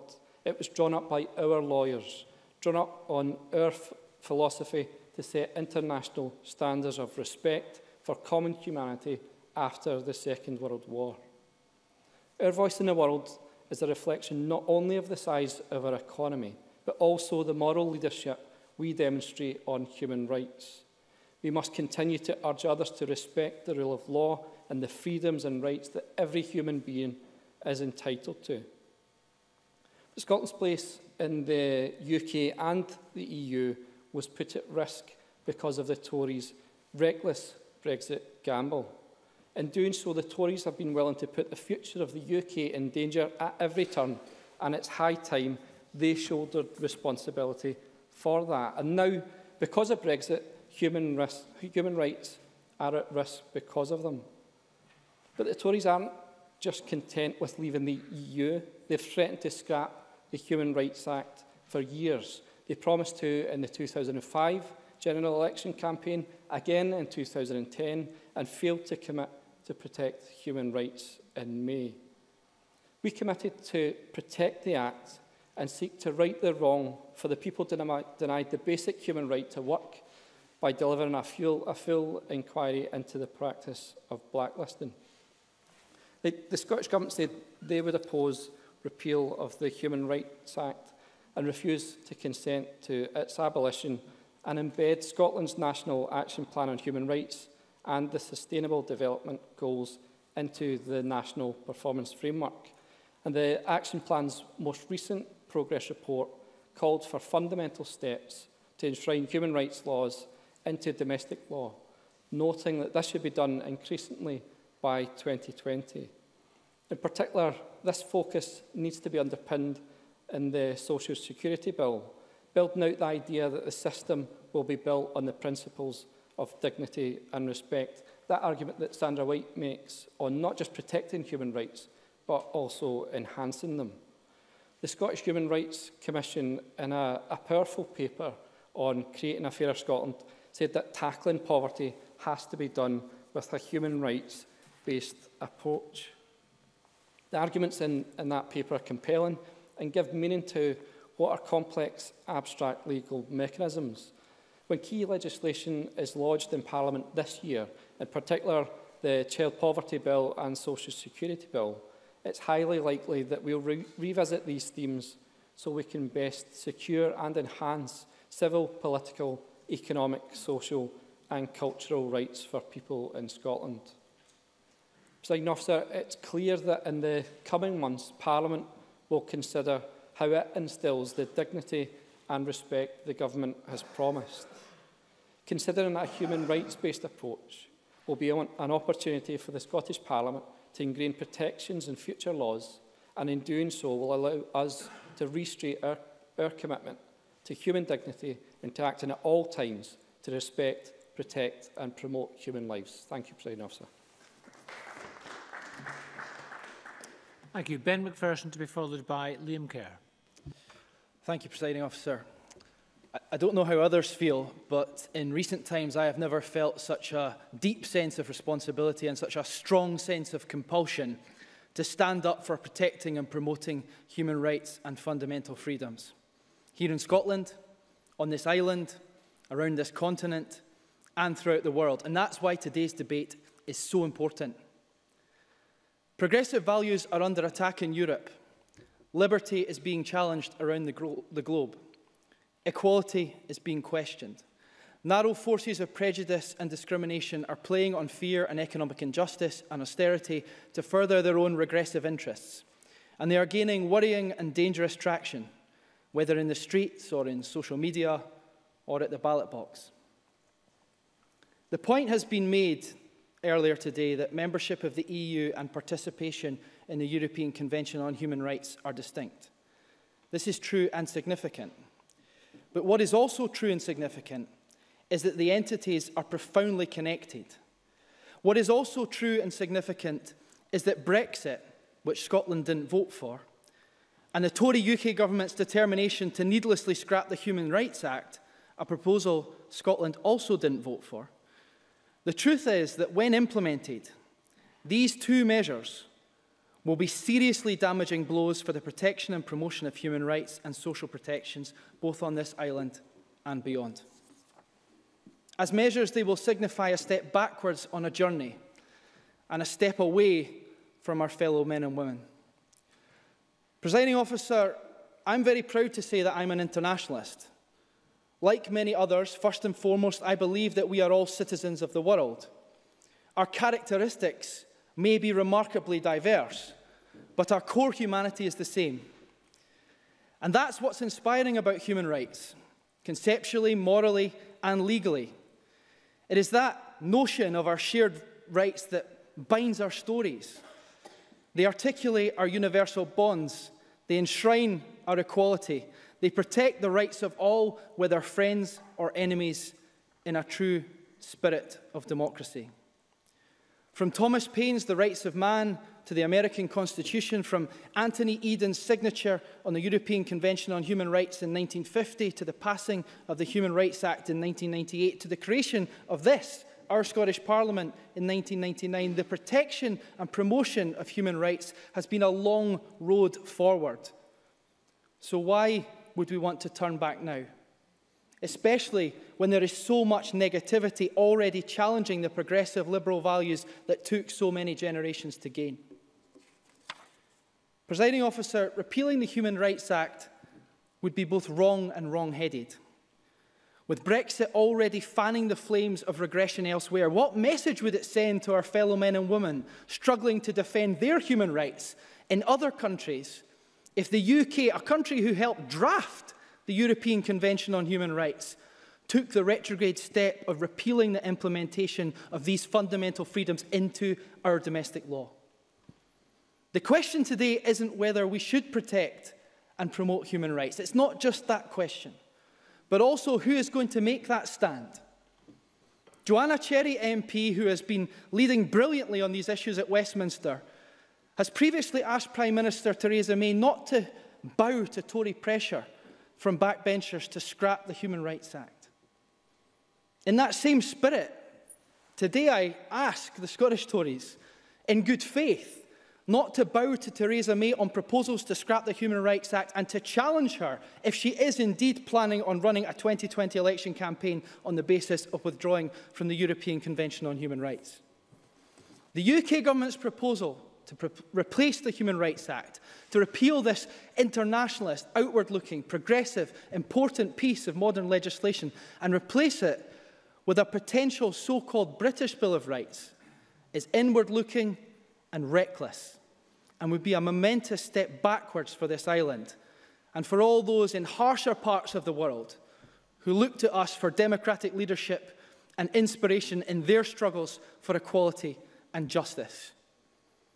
I hope the Scottish Tories will have the wisdom and good sense to oppose proposals to scrap the Human Rights Act and to replace it with a British Bill of Rights, and to oppose any measures to withdraw from the European Convention on Human Rights, because such moves would be deeply insular, damagingly separatist, irresponsible, and a profoundly misguided example of narrow British nationalism. Now is a time to stand up for human rights and other fundamental freedoms and social protections, and I urge all who believe in them to do so with passion and intent. Support the Scottish Government motion.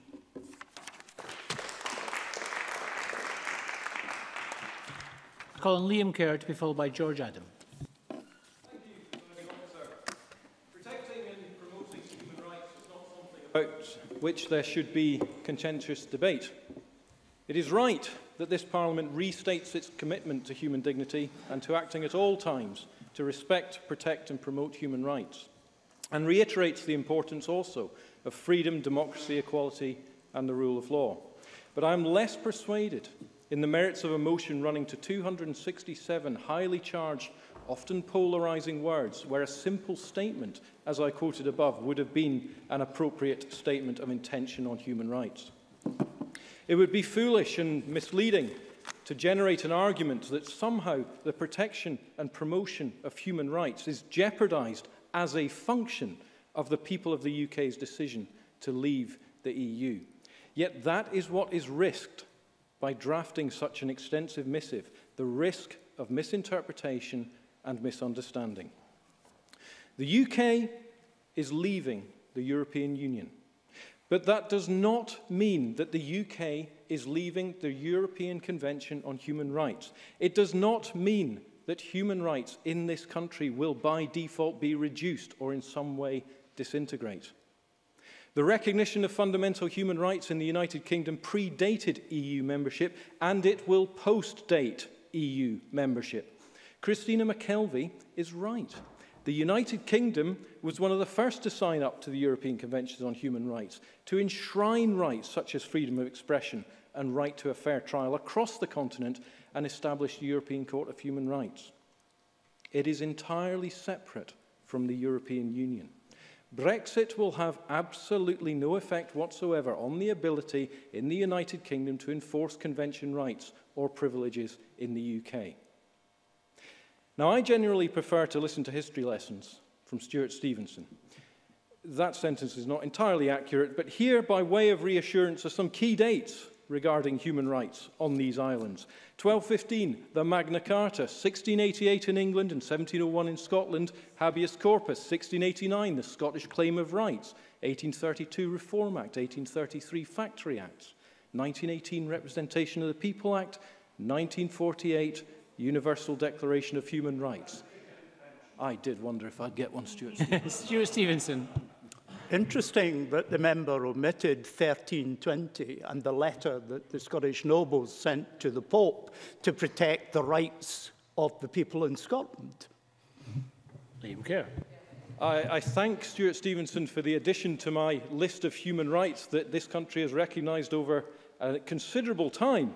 And my point is this: we must avoid the conflation of the democratic decision of the people of the United Kingdom to vote to leave with fears that by handing back control to a democratically elected sovereign parliament in Westminster from an unelected and unaccountable European Commission in Brussels, there will be some dilution for human rights in the United Kingdom. And let me reassure Ross Greer and Claire Hockey and point them to our amendment, which recognises the numerous assurances that workers' rights will be safeguarded and strengthened. Briefly, if you would. Christina McKelvey. Liam Kerr says that, we're not withdrawn from the ECHR. Is he saying that I shouldn't believe that organ of truth? The Telegraph, when they published the other day that Theresa May said she was going to put withdrawal from the ECHR as one of her first proposals on Brexit. Liam Kerr. I thank Christina McKelvey for that intervention. What we are talking about here is pulling the UK out of the EU in accordance with the democratic decision of the people of the United Kingdom. It is to fundamentally misunderstand the debate to start talking about pulling us out of the ECHR. To argue otherwise is to misunderstand how European law ports into domestic law, or to prefer the control of European legislature operating under a democratic deficit to the law of a democratically elected UK government. Many of the protections under EU law have already been implemented into UK domestic law by legislation. These laws themselves would have to be repealed or amended, otherwise any rights conferred by them would continue to apply. Not my words, those of Inclusion Scotland. And as Professor Murray Hunt of Oxford University has said, human rights discourse is everywhere bedevilled by a permanent crisis of democratic legitimacy. And I'm sure no one seriously thinks that by increasing the democratic legitimacy of those who make our laws, you diminish people's human rights.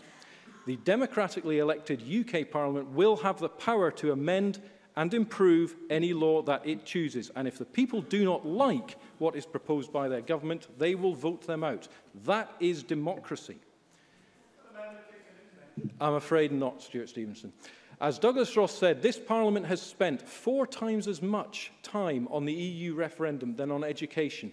We would be far better focusing parliamentary time not on overarching statements on who has the most concern for human rights, but the practical difficulty of protecting, promoting and legislating for them. The Cabinet Secretary referenced private life in Article 8 in the opening. Only last year, the Scottish Government breached that on the named person scheme. Only following pressure from, amongst others, the Scottish Conservatives, the SNP government U-turned on plans to abolish corroboration. Douglas Ross talked about stop and search of children. And we cannot forget that in 2014, Nicola Sturgeon threatened to strip EU nationals of their right to remain in an independent Scotland.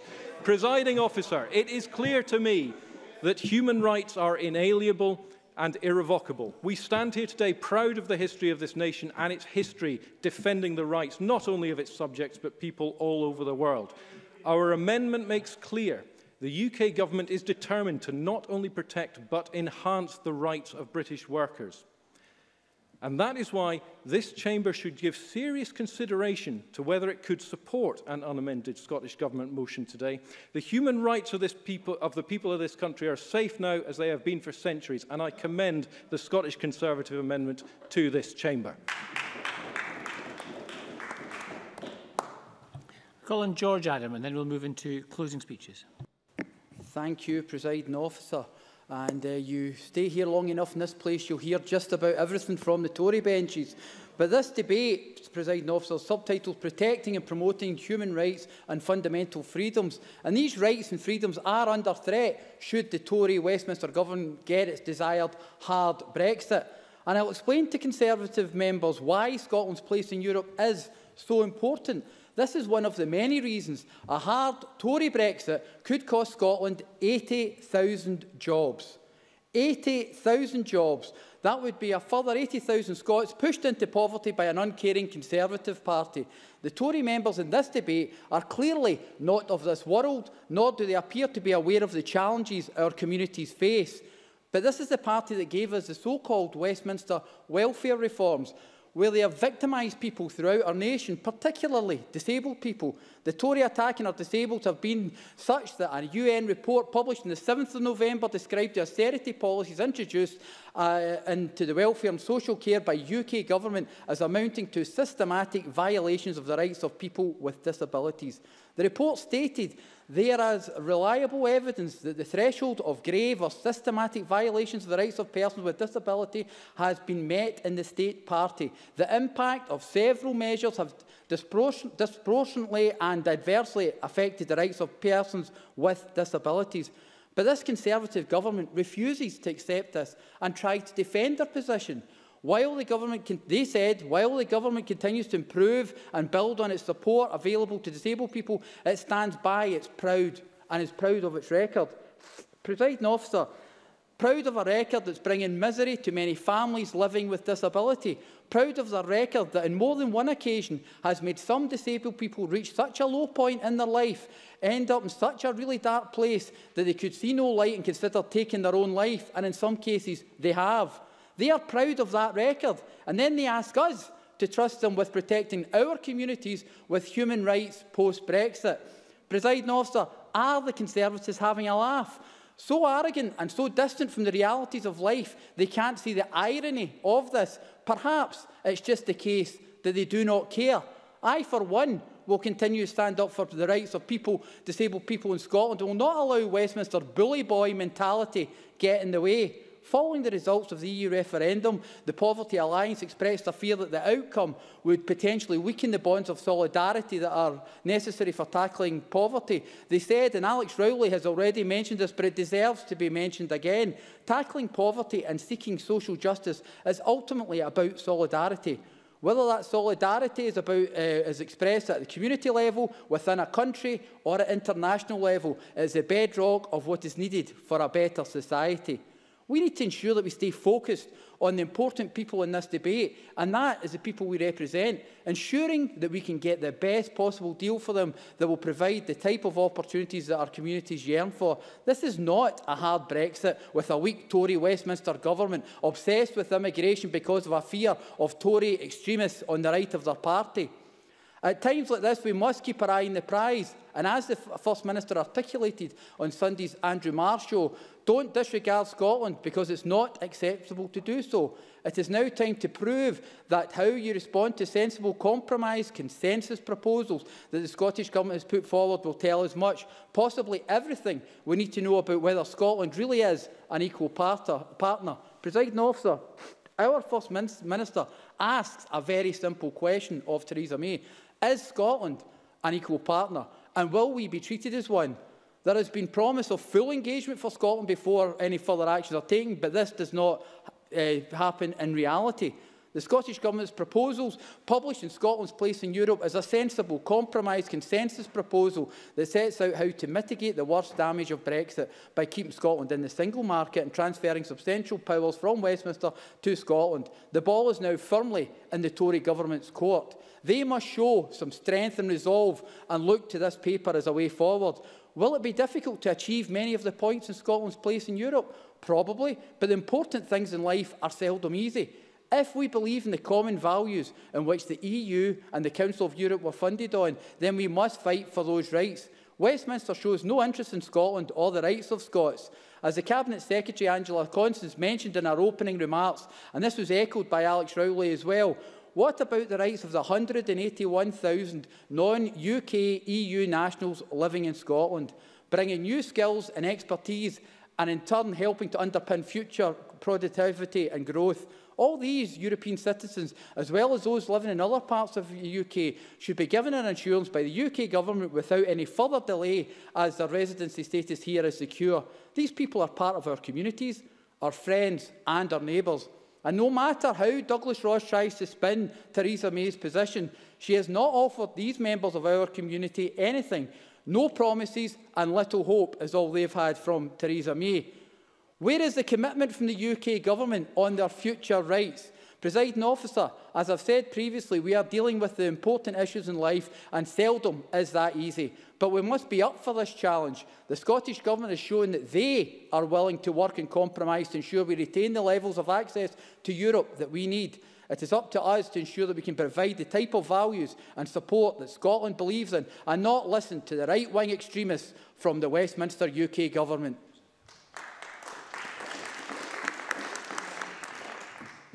Thank you. We now move to closing speeches, and I call on Polly McNeill to close for the Labour Party, and you have 8 minutes.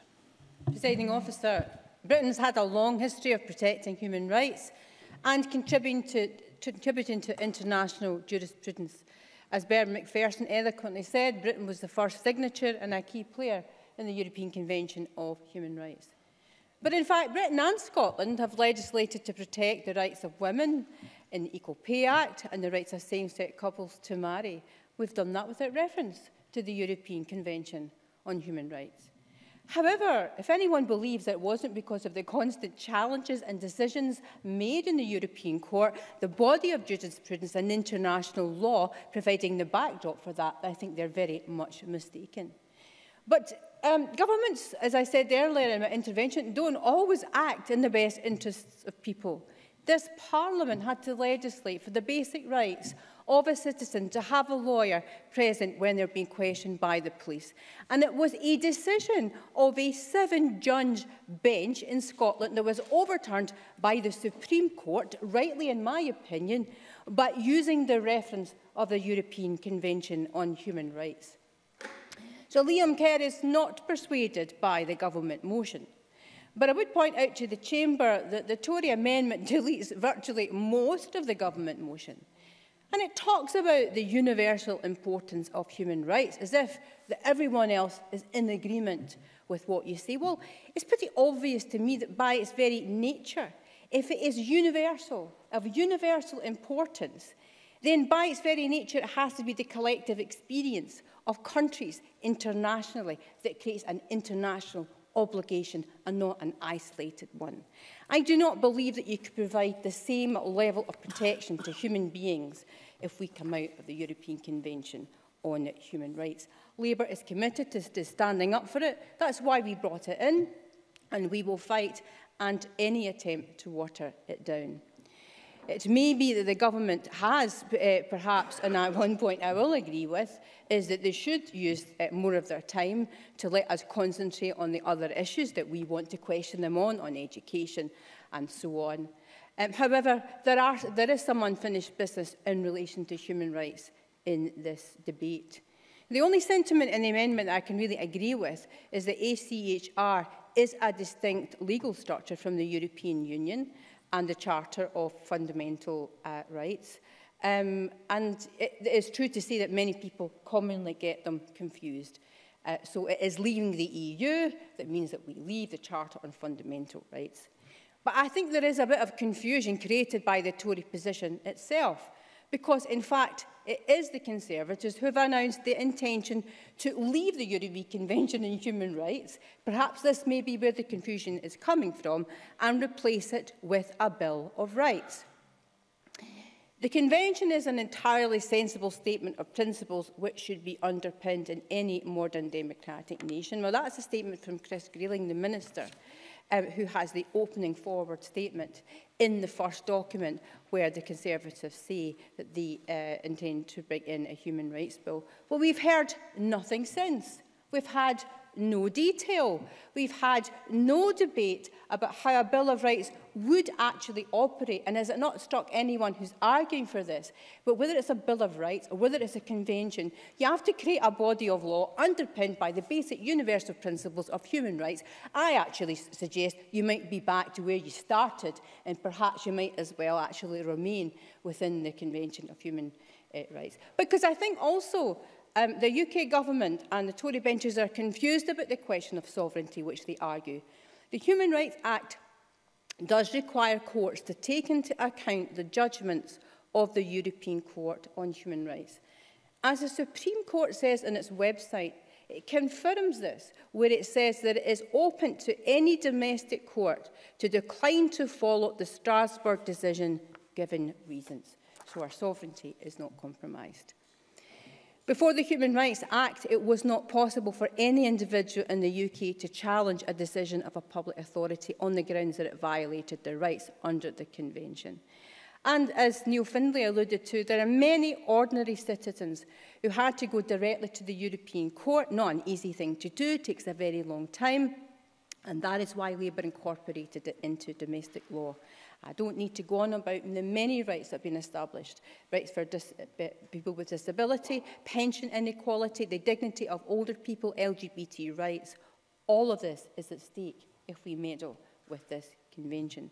But to turn to the issue contained in the motion relating to EU law and the implications of the UK and Scotland leaving the European Union.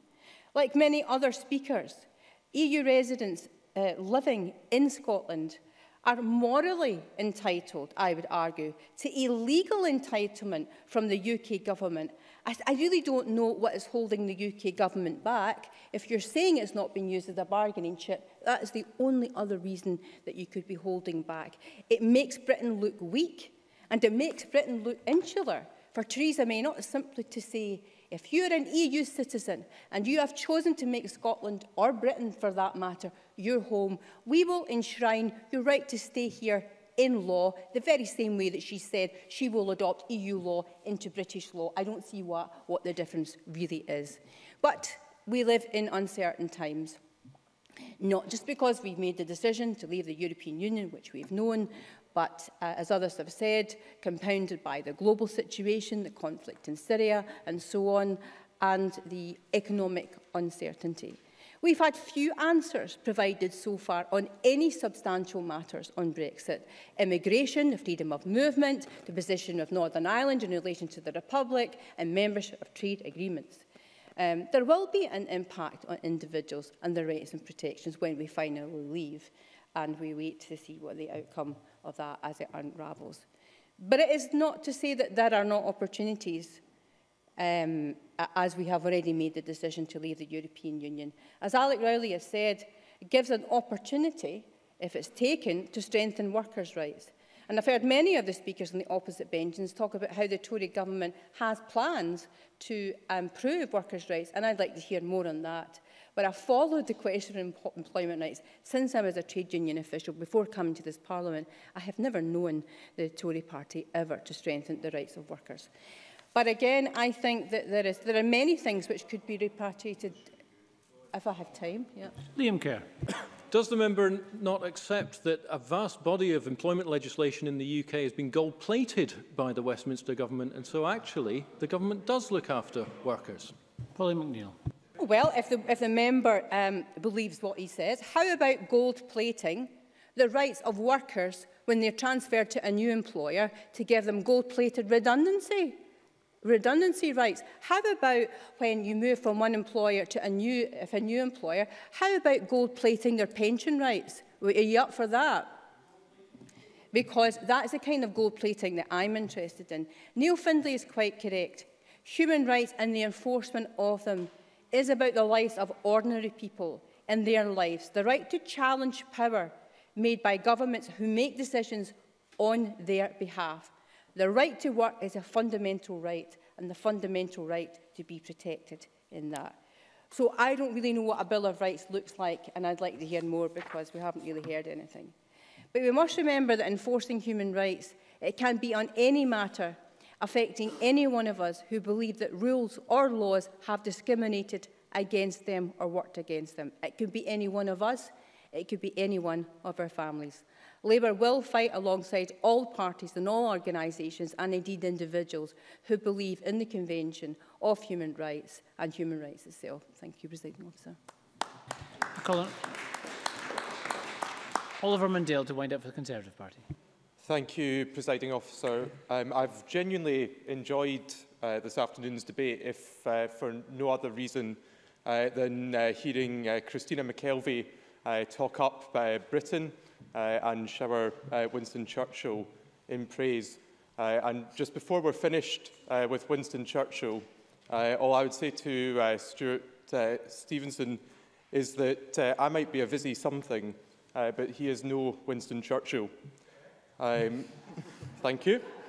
And I would have genuinely welcomed the opportunity more generally to close today's debate if I thought it was going to be a genuine attempt to strengthen our nation's very proud history of human rights And like Ben McPherson, I do share a passion to stand up for rights.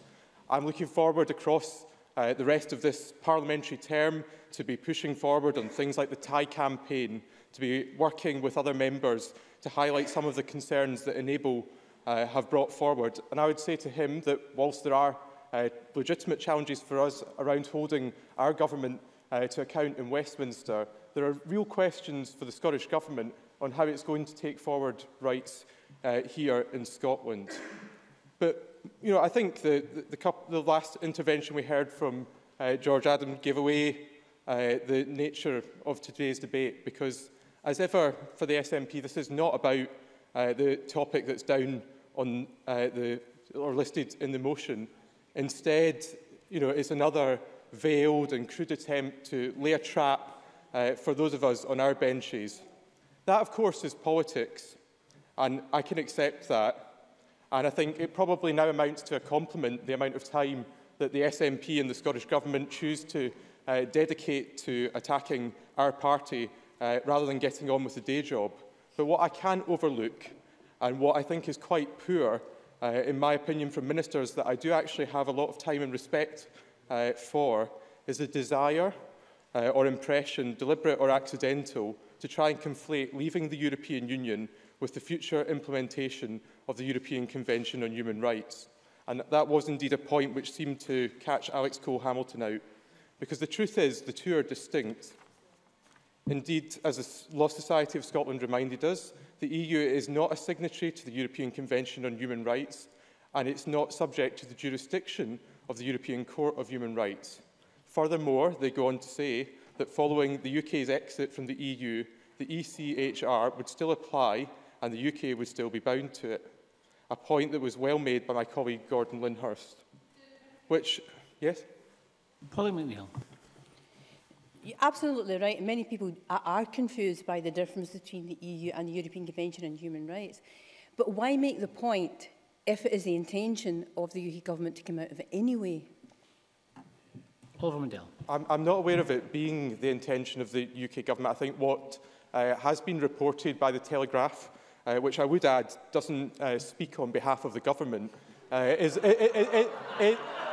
well, certainly not here in Scotland. Certainly not here in Scotland. And I would remind SNP colleagues that we are here in Scotland. But on a serious note, I think that that's an idea that's been floated.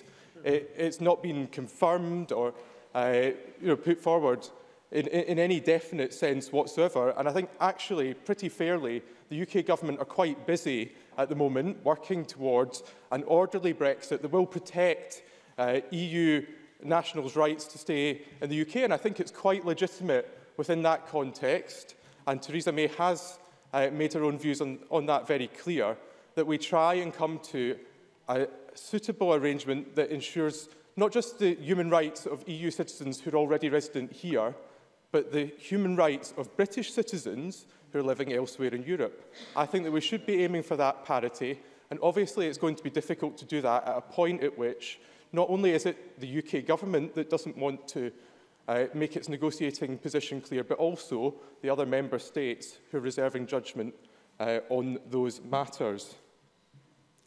And that, to me, I think, begs the question of motive.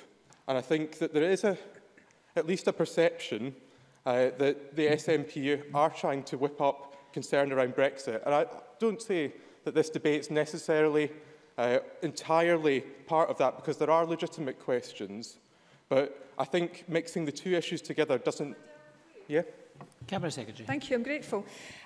Mr Mundell earlier quoted the submission and the evidence from the Law Society of Scotland, which say the UK's exit from the EU is arguably the most significant constitutional development to affect the UK since 1945. Surely it's highly appropriate for us to be debating the consequences of Brexit in this Parliament. And given that the Telegraph apparently doesn't speak for the Conservatives here in Scotland, I wonder if Mr Mundell would give his commitment to opposing any moves to withdraw from the European Convention on Human Rights. Oliver Mundell. Well, I'm certainly in no hurry to withdraw from the European Convention on Human Rights. And in fact, if people want to intervene, they're welcome to stand up. I noticed that Mr Cole-Hamilton was absent earlier in the debate when I mentioned the fact that he seemed to have got confused between leaving the EU and leaving the European Convention on Human Rights. Anyway, I'm vastly and very quickly running out of time. So what I would like to do is pose a couple of the more tricky questions that arise out of the balancing act that comes with being part of the EHCR. And I think that there are questions for the Scottish Government about their own position. And I think here in Scotland, just as across the rest of the United Kingdom, I think we must be open and honest enough to admit that it does grate a little when our own democratic decisions are curtailed or brought into question by the common observance that the European Convention on Human Rights requires. We ourselves in this very Parliament have seen it both with the recent named persons legislation and minimum pricing on alcohol. And I think that there is a little bit of hypocrisy from some on the SNP benches, because let me remind them, it wasn't anyone on this side of the chamber who called the UK Supreme Court's decision to uphold the ECHR disappointing, and it wasn't anyone in my party at Westminster who accused the court of blocking the Scottish Government.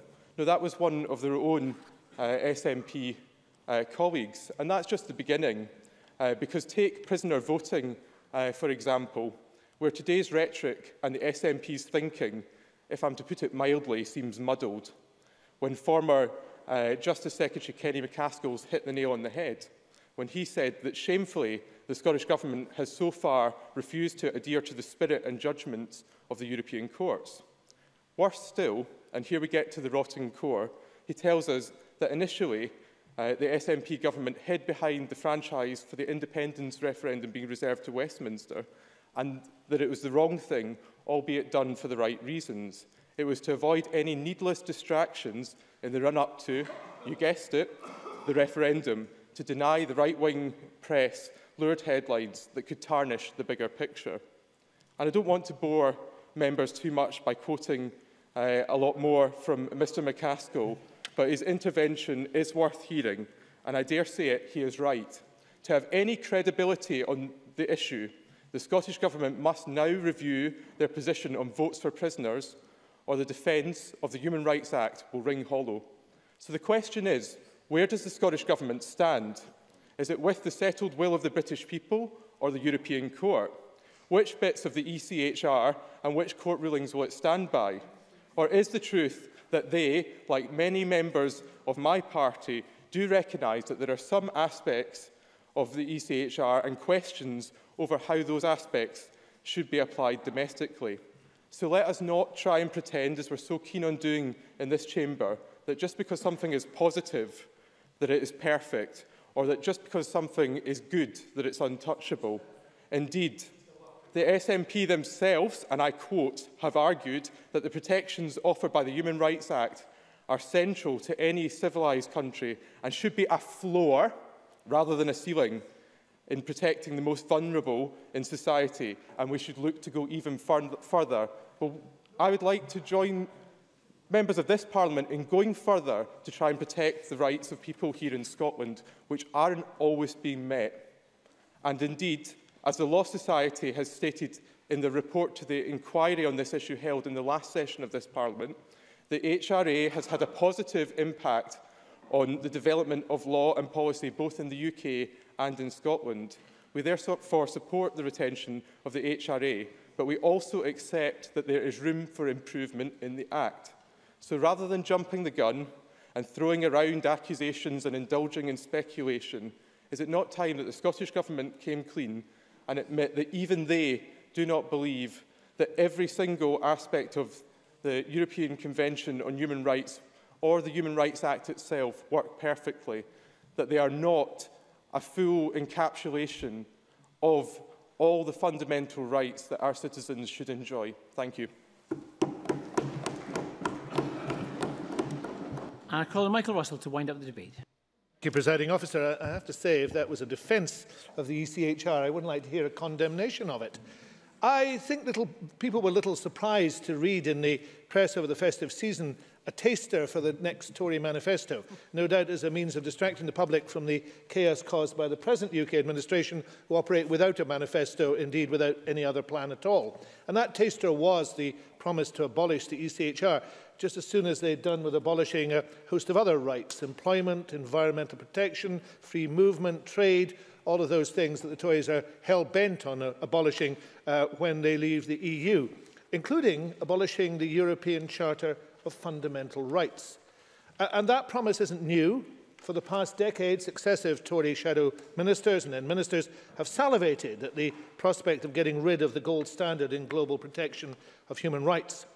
Yet when they've been pressed on why they would want to do such a willfully stupid and damaging thing, all they have been able to do is to fall back, as Michael Gove proved when he gave evidence to this to the Westminster Committee, as unfortunately Oliver Mundell has just done, on entirely erroneous claims that the ECHR is confusing or benefits the bad and the undeserving, or allowing courts in Luxembourg to, as Alexander Stewart put it in the debate later, to ride roughshod over good, plain, no-nonsense so-called British law. And of course, it doesn't do any of those things. What it does is challenge the powerful. It reminds those who rule that they do so by consent and must do so with justice. It's been the Human Rights Act that helped uncover the truth about Hillsborough, that helped to challenge the bedroom tax, that allowed rape victims to access their records, and it still protects each of us in our right to enjoy our homes. And underpinning that act is the EU Charter of Fundamental Rights. It's a charter that's part of the acquis communautaire. It's a necessary condition for being in the EU. And leaving the EU means leaving the protections of that charter.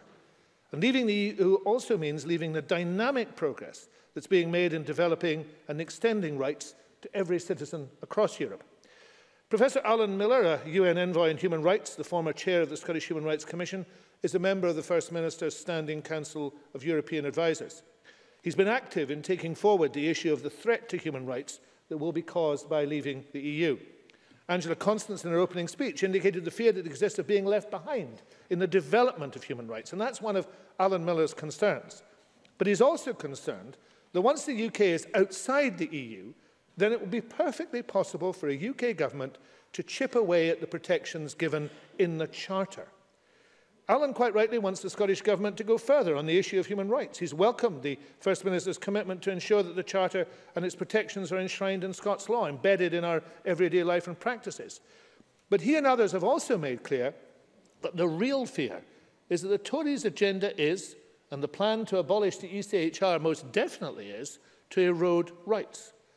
And nothing we've heard from the Tories today would make him feel any more confident about the future.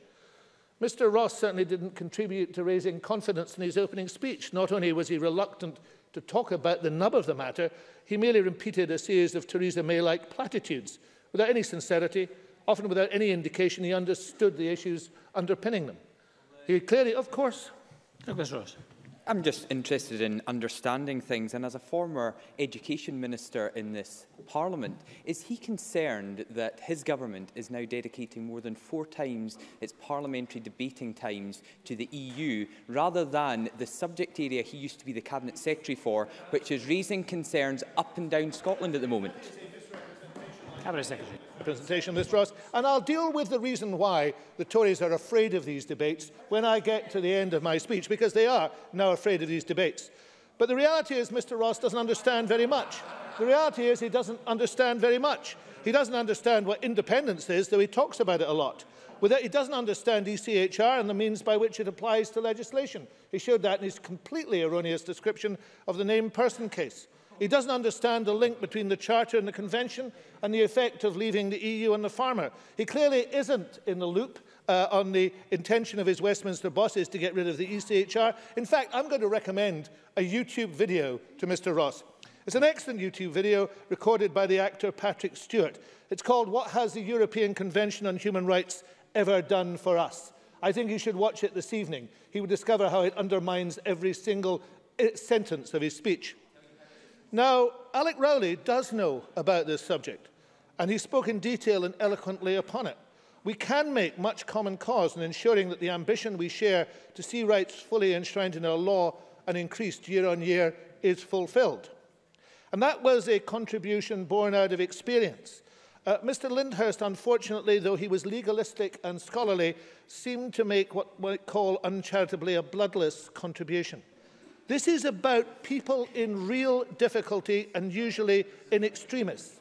Splitting hairs about which piece of legislation might or might not apply or not apply doesn't confront the tragedies nor the aspirations. And Mr Lyndhurst concluded by describing the EU as a structure of the past. Now, he is at least consistent in his hostility to the EU. He was one of the 7 Tory MSPs voting for leave in this chamber on the 26th of May. The one, Maurice Corrie, later said he pressed the wrong button. Mr Lyndhurst may have achieved a coup d'etat in his own party. They're all now Brexiteers of the hardest persuasion. But he didn't achieve that coup d'etat in Scotland. Scotland doesn't believe that the EU is a structure of the past. Indeed, for many of us, we're quite happy to say it's a structure, imperfect as it might be, which we need if we're to achieve a better, more peaceful, more prosperous Scotland. Mr Macmillan anticipated a constitutional crisis if the UK government forced the issue of repealing ECHR. He may well be right. But the best way of not getting to that point is to make sure we retain the protections of the Charter and thus retain membership of the EU or as close to it as we can achieve. Now, we've heard a lot about freedom of movement today, and we've heard about the issue of immigration. But Alexander Stewart's contribution was about the other idée fixe that exists in the Tory government in England, that of permitting courts in Luxembourg to have an opinion on anything. And the pleasure that Mr Stewart showed in bringing that to an end was palpable. Of course, he was another of the original Brexiteer Magnificent 7 Tory MSPs. So that anybody, and Mr Stewart's point to be that anybody who wanted to, voluntarily of course, could work any number of hours, or perhaps they or their employer wanted. Who knows, children might suddenly want to go up chimneys too. Most interesting though, Mr Stewart probably got the loudest applause from his fellow Tories when he finished expressing those sentiments. The idea of overthrowing courts in Luxembourg, once an anathema to every one of them, is now something they treat with enthusiasm, along with allowing people to work as long as they or their employers want. Now, the correct balance in this situation came from Claire Hockey, who cleverly and cogently connected equal pay to the overall issue of human rights and employment protections and made it human and personal. And that's how things actually are, Presiding Officer. This debate is not just about high principle, still less about the Tories' ideological fixation. It's about individuals who've had their lives improved, as Claire Hockey said, by the growing influence of human rights legislation and practice on a European scale, now embedded in the devolution settlement. That improvement is put seriously at risk by the Tories, who go on insisting they mean no harm by it. We should be very wary of those assurances. Indeed, we should be very afraid of them.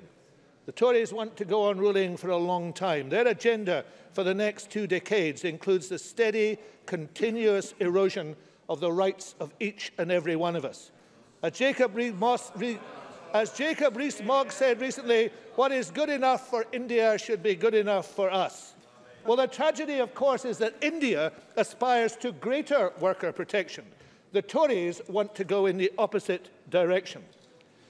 Human rights is a progressive matter, Presiding Officer, and that point, ably made by Sandra White and Mark Griffin, amongst others, needs to underpin our consideration of how to take forward the issue of human rights within the Brexit negotiations. We're not at the acme of civilization. We can and should do more and make more progress. There is still more to do, and the European project, based on the betterment of society, the improvement of the lot of individuals, is taking forward that agenda. We need to play an ever bigger part in it, not be relegated to the sidelines. As Ben Macpherson put it, we mustn't be forced to step aside and then be left behind. My day job, as the Tories keep saying, is to find a way to prevent the journey that the Tories are on taking place. The day job of all of us should be to ensure that Scotland survives the political vandalism of the Tories in every part of our nation's life. And the refusal of the Tories to do their day job without whining and moaning about it speaks volumes. They should be helping Scotland to fight back, not punching it below the belt on every possible occasion. Because this government won't be distracted from what we've got to do. This government won't be distracted from what we've got to do. We've got a different route ready from the Tory one. This government has outlined the route. We published our proposals in that regard just before Christmas, and we're going to pursue them with vigour. We've done so with generosity and in a spirit of compromise.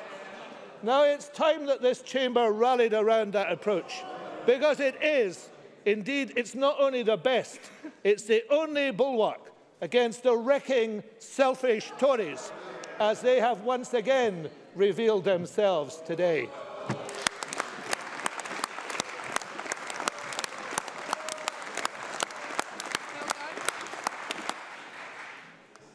That concludes our debate on Scotland's place in Europe, protecting and promoting human rights. There are two questions to be put as a result of today's business. The first question is that Amendment 3297.2 in the name of Douglas Ross, which seeks to amend Motion 3297 in the name of Angela Constance, is agreed. Are we all agreed? Yes. We're not agreed. We shall move to a vote, and members may cast their votes now.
The result of the vote on amendment number 3297.2 in the name of Douglas Ross is yes 30, no 92. There were no abstentions. The amendment is therefore not agreed. Ms Beamish, if your vote didn't register, do you wish to rerun the vote? The vote was 92-30, and you're... I think your point is noted if your vote was not registered. Thank you. And the final question is that Motion 3297 in the name of Angela Constance on Scotland's place in the European Union, protecting and promoting human rights be agreed. Are we all agreed? Yes. We're not agreed. We shall move to a vote, and members may cast their votes now.